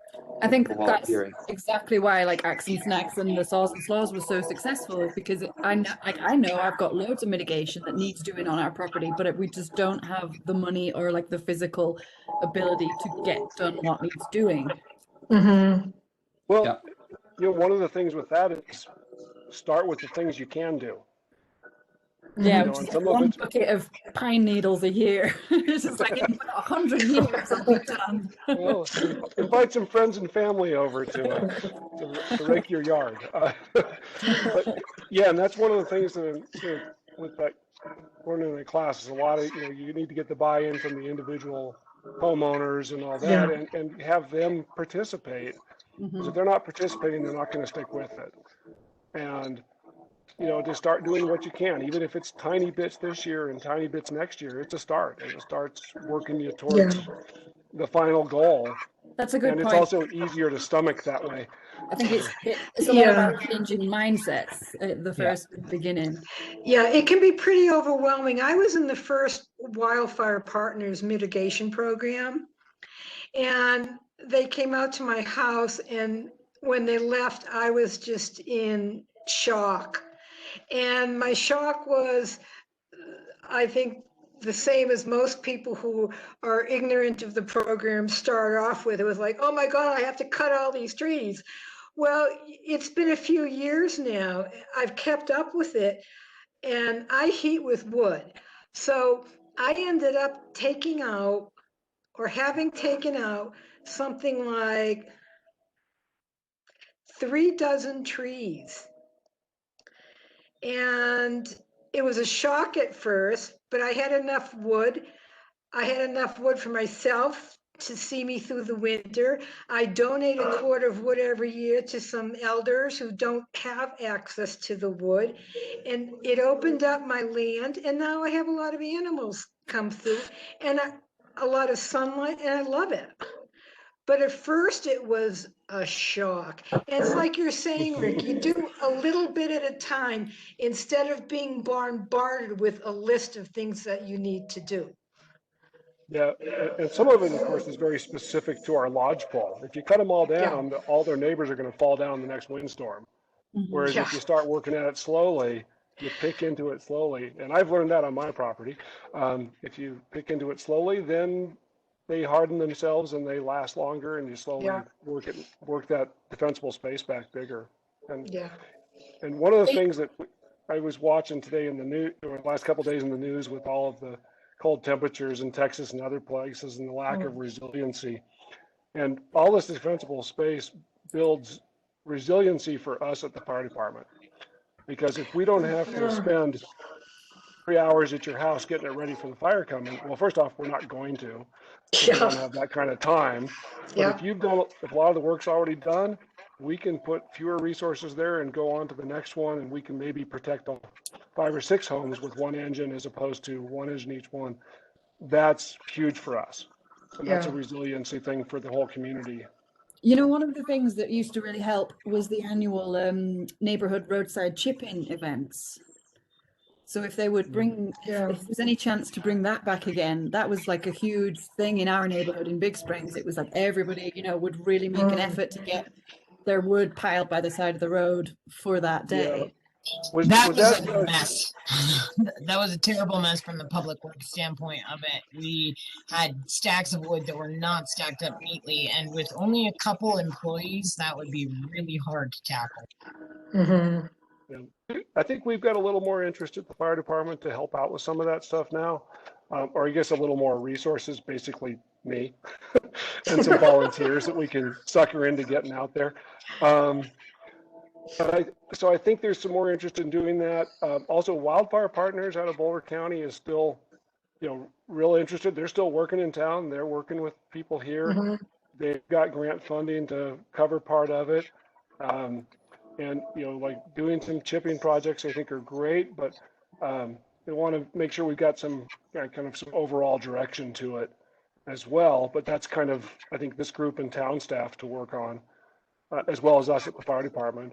But, you know, lots of pieces here, and boy, if we can even this coming spring and summer, if we can find some little projects, maybe some little pocket parks in town that we can do a couple demonstration projects, with minimal staff, I think that'd be great. And I spent 25 years working for Boulder County. I still have a couple contacts with parks, and might be able to get you know, a little help from them along the way. Won't be big help, but, you know, if we can do some projects, especially ones that are near open space properties, county open space, I think that we can maybe get a little assistance from them.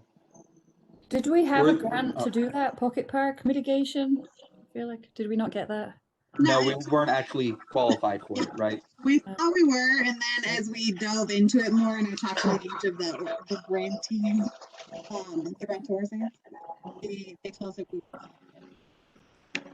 It would have been about a 50% match, I believe, and that wouldn't have got us much. Originally, I thought it was 25, which was kind of a stretch as is. But then when it was 50, and then the other one is that the Boulder Community Foundation. They wanted to fund directly places that were impacted by the fires, but that's that $100,000 they have remaining, but now they want to push towards mitigation. So I'm just waiting to get information about that.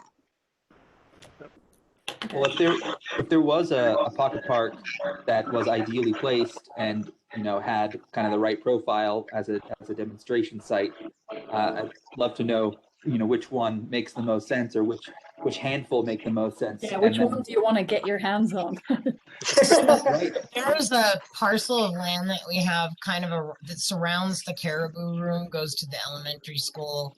Yeah. That we have a lot of neighbor support on. And so I know we could do something in that area. It's like a 3-acre parcel that the town owns there. So I know we could get something done in there because of the neighbor support that we have. And then another area that Rick and Miranda and I all talked about was the new parcel that we have. It's called the Wingate Property. And that I was thinking Wingate, of that.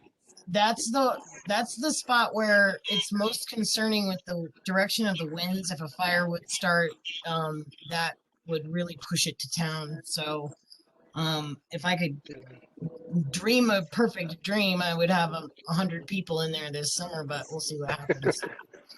Yeah, Nikki, you weren't at the meeting of I don't know, a couple months ago, and one of the suggestions on that is kind of hold off on that one until we see what the trail plan is and kind of match it to that a little bit.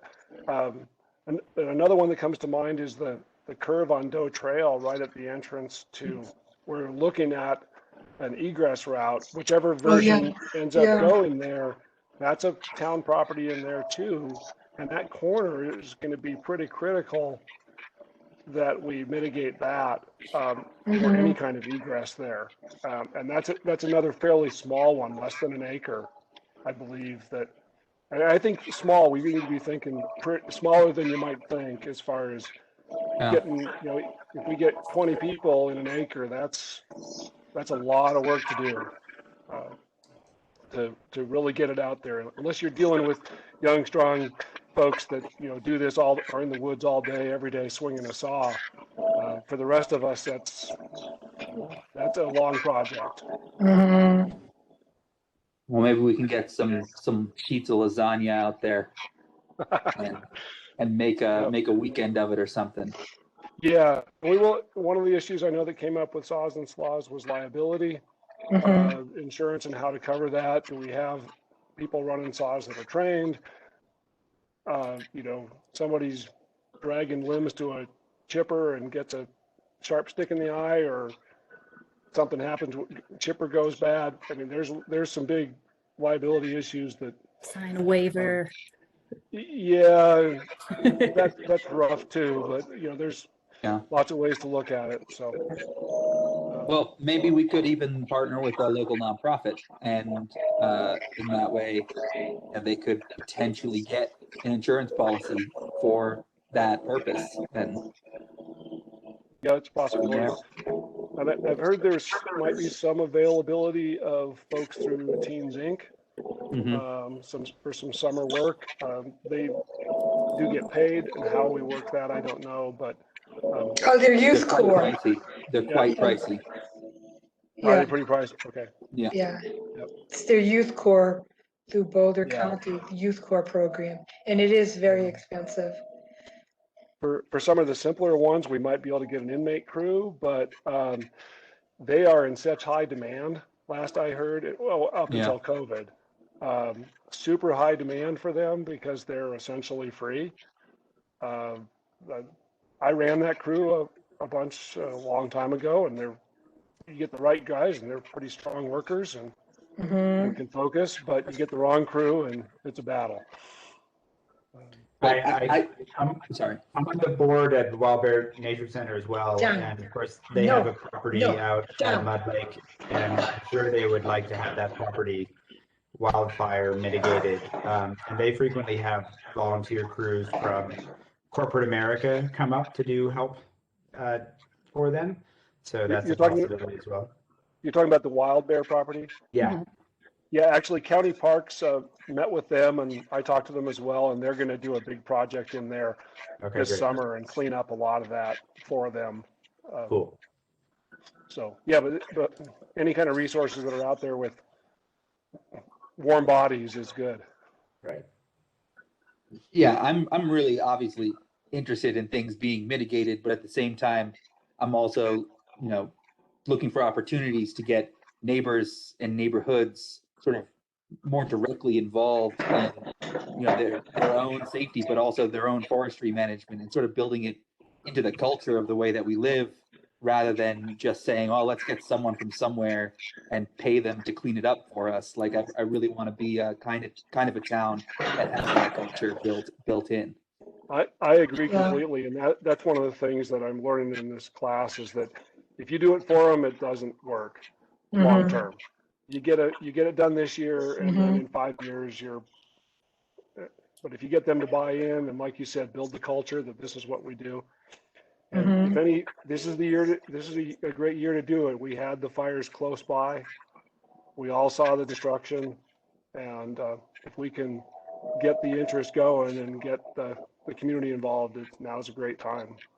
Yeah, I also think, Jesse, this matches with ProSab's kind of goals of building a culture of stewardship for town assets. And I think that maybe we should be putting this higher up on our priority list, especially as the season is kind of upon us. It's coming real soon when we're going to start working on this. So maybe we could find ways to do some outreach around this, work with Rick, and try to identify a few, half-acre or acre parcels that we can do some of these kind of volunteer events on. And then, it only takes a few people to snowball. So I'll conscript myself and, your husband, Karam, and, some other people. And hopefully that snowballs enough that we can get 20 people out there.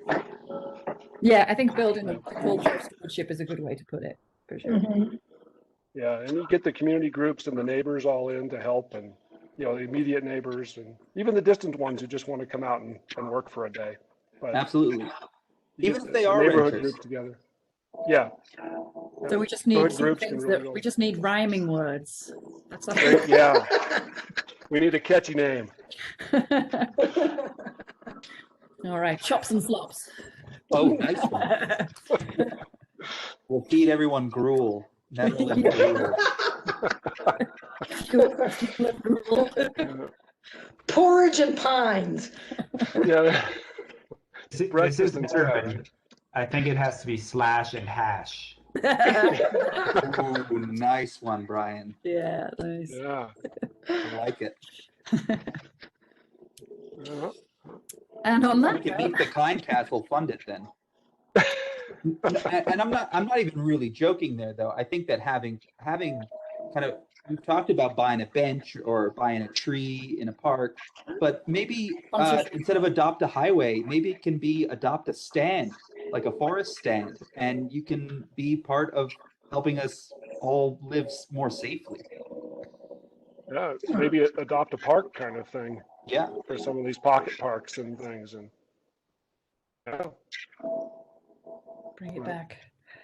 Okay, well, this is all going to play in, so keep all this in mind for next month's meeting too. We're going to have a more in-depth discussion about wildfire mitigation and forestry relations. We've got a presentation from someone from the Boulder watershed to specifically talk about some of these issues and some of the programs that are coming up in the future. So this will come back nicely next month. Jesse, is the watershed one, is that the one where a few months ago we did input on the MOU or something? Yeah. Oh, okay. Okay. Yeah. So on that note, we've just got the last kind of thing on our agenda, which is just to go over our continuing documentation of Netherland recreational assets. Just following on from last month's conversations about Ned Rink, Ned Tennis, Skate Park, Japeta Park, etc. Miranda did get back to me, so we do have there is a page on town website that is netherlandco.org. I mean, I'll forward this on to you too, but it's Netherland-parks-recreation-sites. And it does, you can get to there if you just go to ProSab's main page. There is a link to it on our main page now. So we'll take a look at that site and then we'll see what needs adding to it, because it just has some really basic information about the recreational assets. And so far it doesn't have links to any external sites or like it doesn't go very in depth about that. So I would just encourage us to go over maybe our notes from last meeting and see what needs adding to that webpage. Okay. So it just has, let's see, yeah, it has The skate park with just a little bullet point about it, rink, ice rink and tennis courts. It mentions Mud Lake Open Space, Chipeta Park, Veterans Memorial Park, Gershio, Flaherty Park, Joe Smith Park, Tom Riley Park, Peace Park, and Tilden Park. So it mentions the pocket parks by name. We don't have Barker Meadows on there yet, so that would be one I think that Chris Pelletier suggested we add to it. So yeah, let us know what else you think should be added on to that. I mean, I think it would be nice to try and include some pictures of some of these places. Mhm. Yeah, and just kind of go into a bit more of the detail that we've found out last meeting. So I'll send you that link, and then we can just send over your edits for that. Does anyone want to add anything about the kind of last month's discussion about the recreational assets and sites? No. Just that I really do think that we should maybe clarify and, you know, reaffirm or reconsider the relationship that the town has to the nonprofits that run these assets, whether or not this is an effective relationship, or if it's actually hamstringing potentially the people who are taking care of these tennis courts and other things. So I think we just need to make sure that that the arrangement actually makes sense, that what we're doing is efficient and worthwhile. And I think it's going to require, you know, some more kind of in-depth reflection and investigation, which I have not, you know, myself done yet.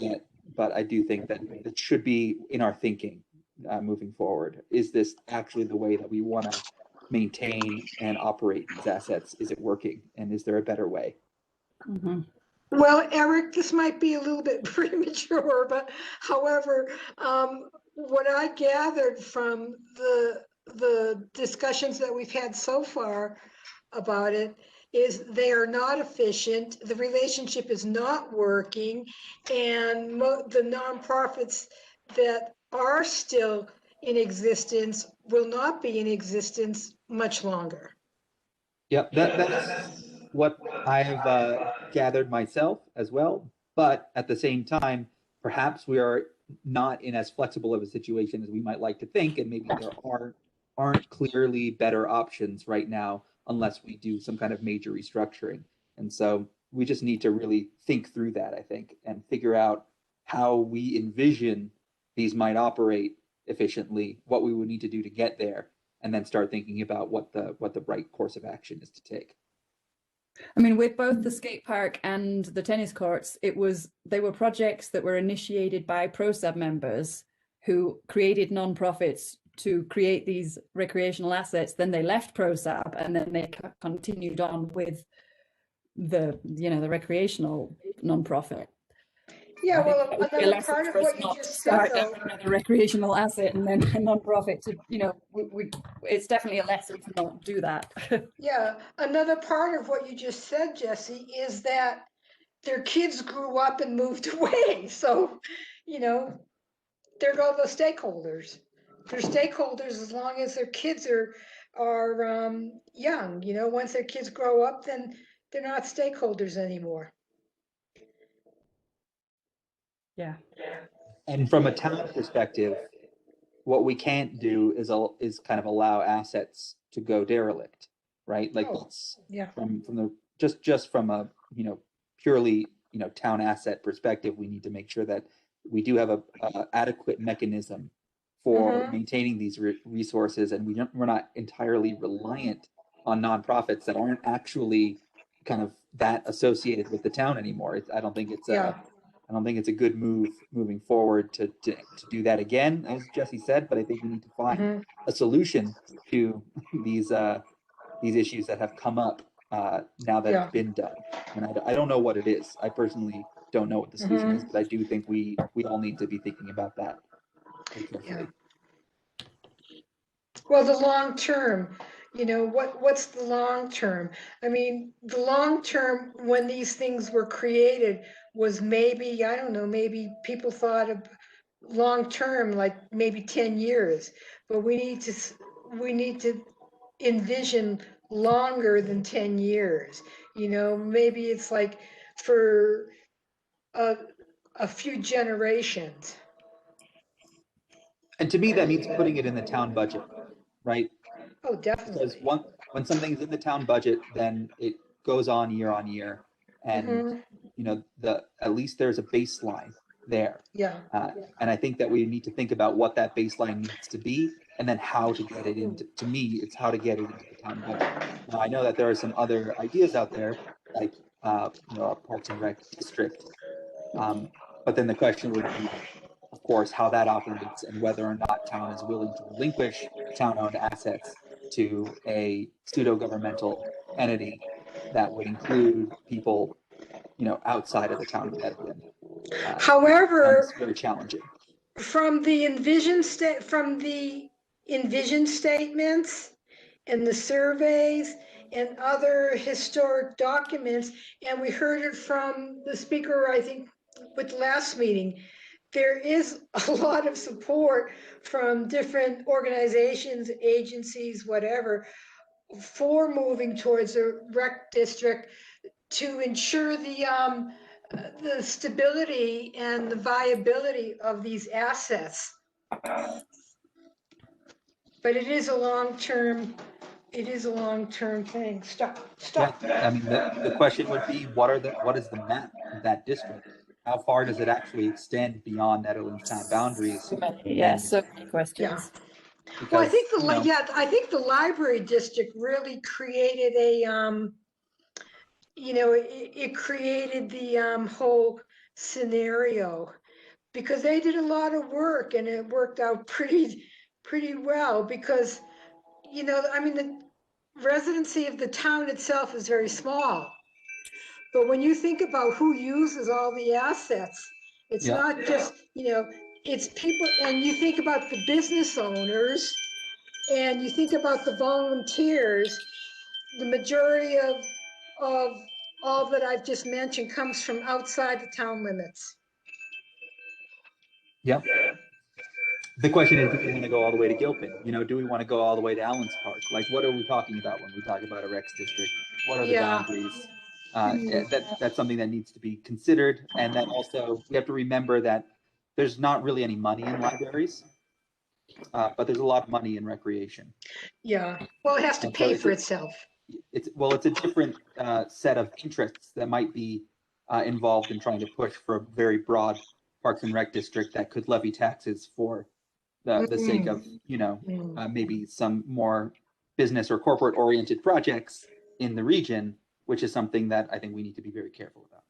Mhm. Well, I don't think the sentiment of this town in the area would be to slap the name Pepsi on, you know, Pepsi Barker Meadow Park or, you know. Right, but if you know, if you have a district that then takes might control of assets within town boundaries, and then they decide they want to build a giant concrete monstrosity on it because they can make a lot more revenue that way, they You have can more do it, storage. and we can't Oh. stop them as a town anymore, right? And Yeah, that there's always that becomes- possibility.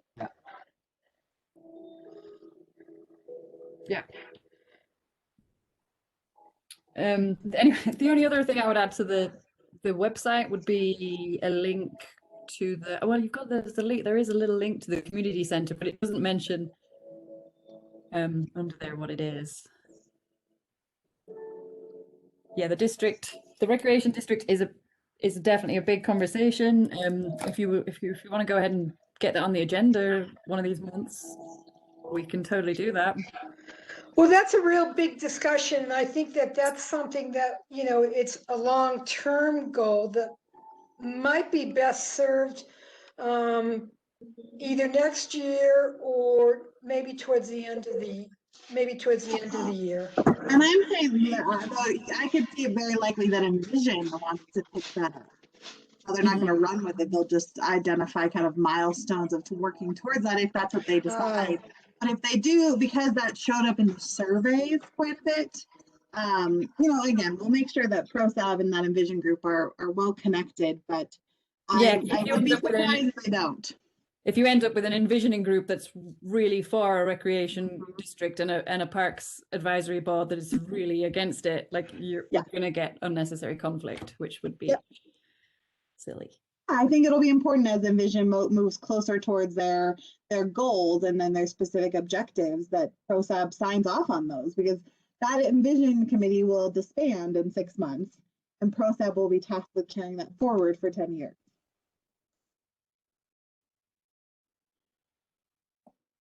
I do encourage everyone, if they're interested, to do a little bit of research on special districts and how they have historically operated in the U.S. in particular.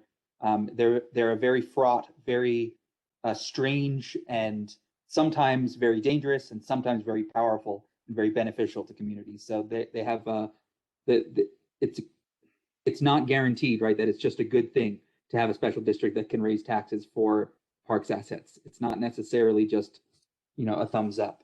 It can be very dangerous if it's not implemented very carefully and with the kind of right goals that actually serve residents and the communities that these assets are a part of, rather than becoming kind of sneaky ways for money to be collected from the public and spent on private interests.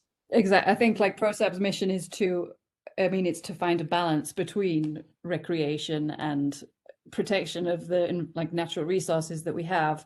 And so we would want to avoid something that would lead to kind of unmitigated recreational development at all costs. Because there's a lot of money that could be made, but that doesn't mean it's the right way for Netherland to progress. So it's an interesting, huge topic. Well, it makes me think that maybe one of the places to start would be to identify small towns that are somewhat similar to Netherland, be they in Colorado or somewhere else that has some similarities, and see if they've had this kind of an issue and how they've managed it.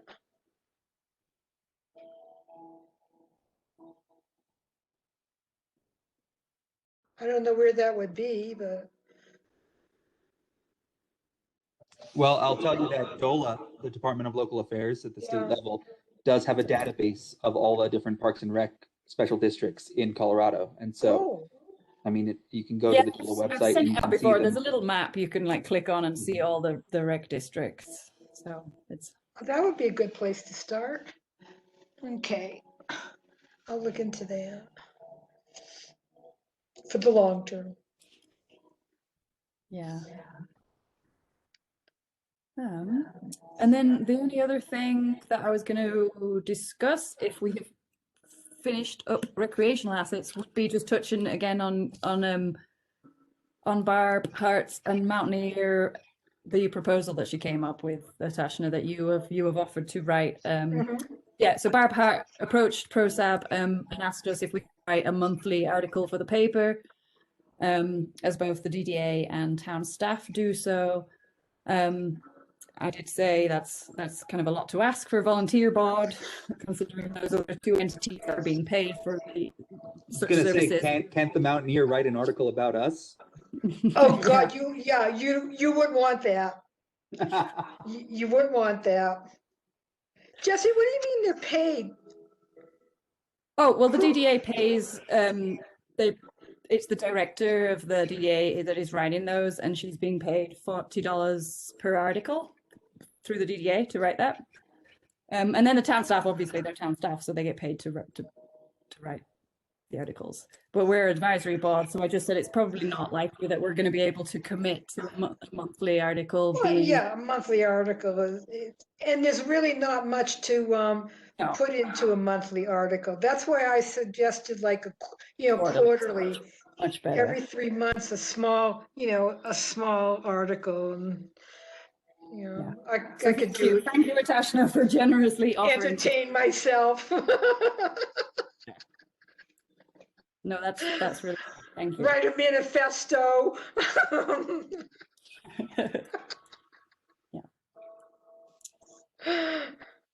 Yeah. And that is it. I think. Okay. Unless you've got other items to add. I just wanted to add one quick thing. I gotta run here in a second, so this will be a teaser for next month. But I had mentioned a couple months ago about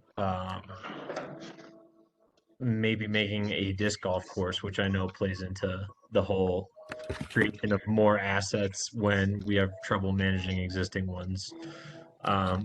But yeah, I can get into all of that and who I've talked to and where the possible locations could be. There's really only one next month, and this would be at least a couple of years down the line. So it's just a thought experiment at this point. But I'll give you all an update next month. Well, Daniel, Yeah, actually, non-controversial. yeah, actually, about 2 years ago, that did come up with ProSab when we were talking about different activities across the board for different groups of people for Barker Meadow, and there were three things that I had suggested. One was frisbee golf, one was a horseshoe pit, and one was a bocce ball court. And we like it all. Yeah, frisbee And golf there's needs a no lot reason of why we room, can't but get it all. Except for yeah, money. yeah. A disc golf course you can do for about 20 grand, so it's pretty enticing. But yeah, I'll lay everything out. I have some amount of information, so too much for right now, but I'll lay it all out next month. Cool. So the only thing before we go is Brian had attempted to send ProSab the listserv an email and it bounced back to him. So it does appear we may still be having problems. Sorry, everyone. So I'd recommend you send it directly to people's emails. And if you need those, let me know. Yeah, you should have them all since I sent out that one. Yeah. So Brian, you may want to forward your email. Okay, yeah, I'll resend that. Yeah, sorry. So hopefully we'll get resolution there.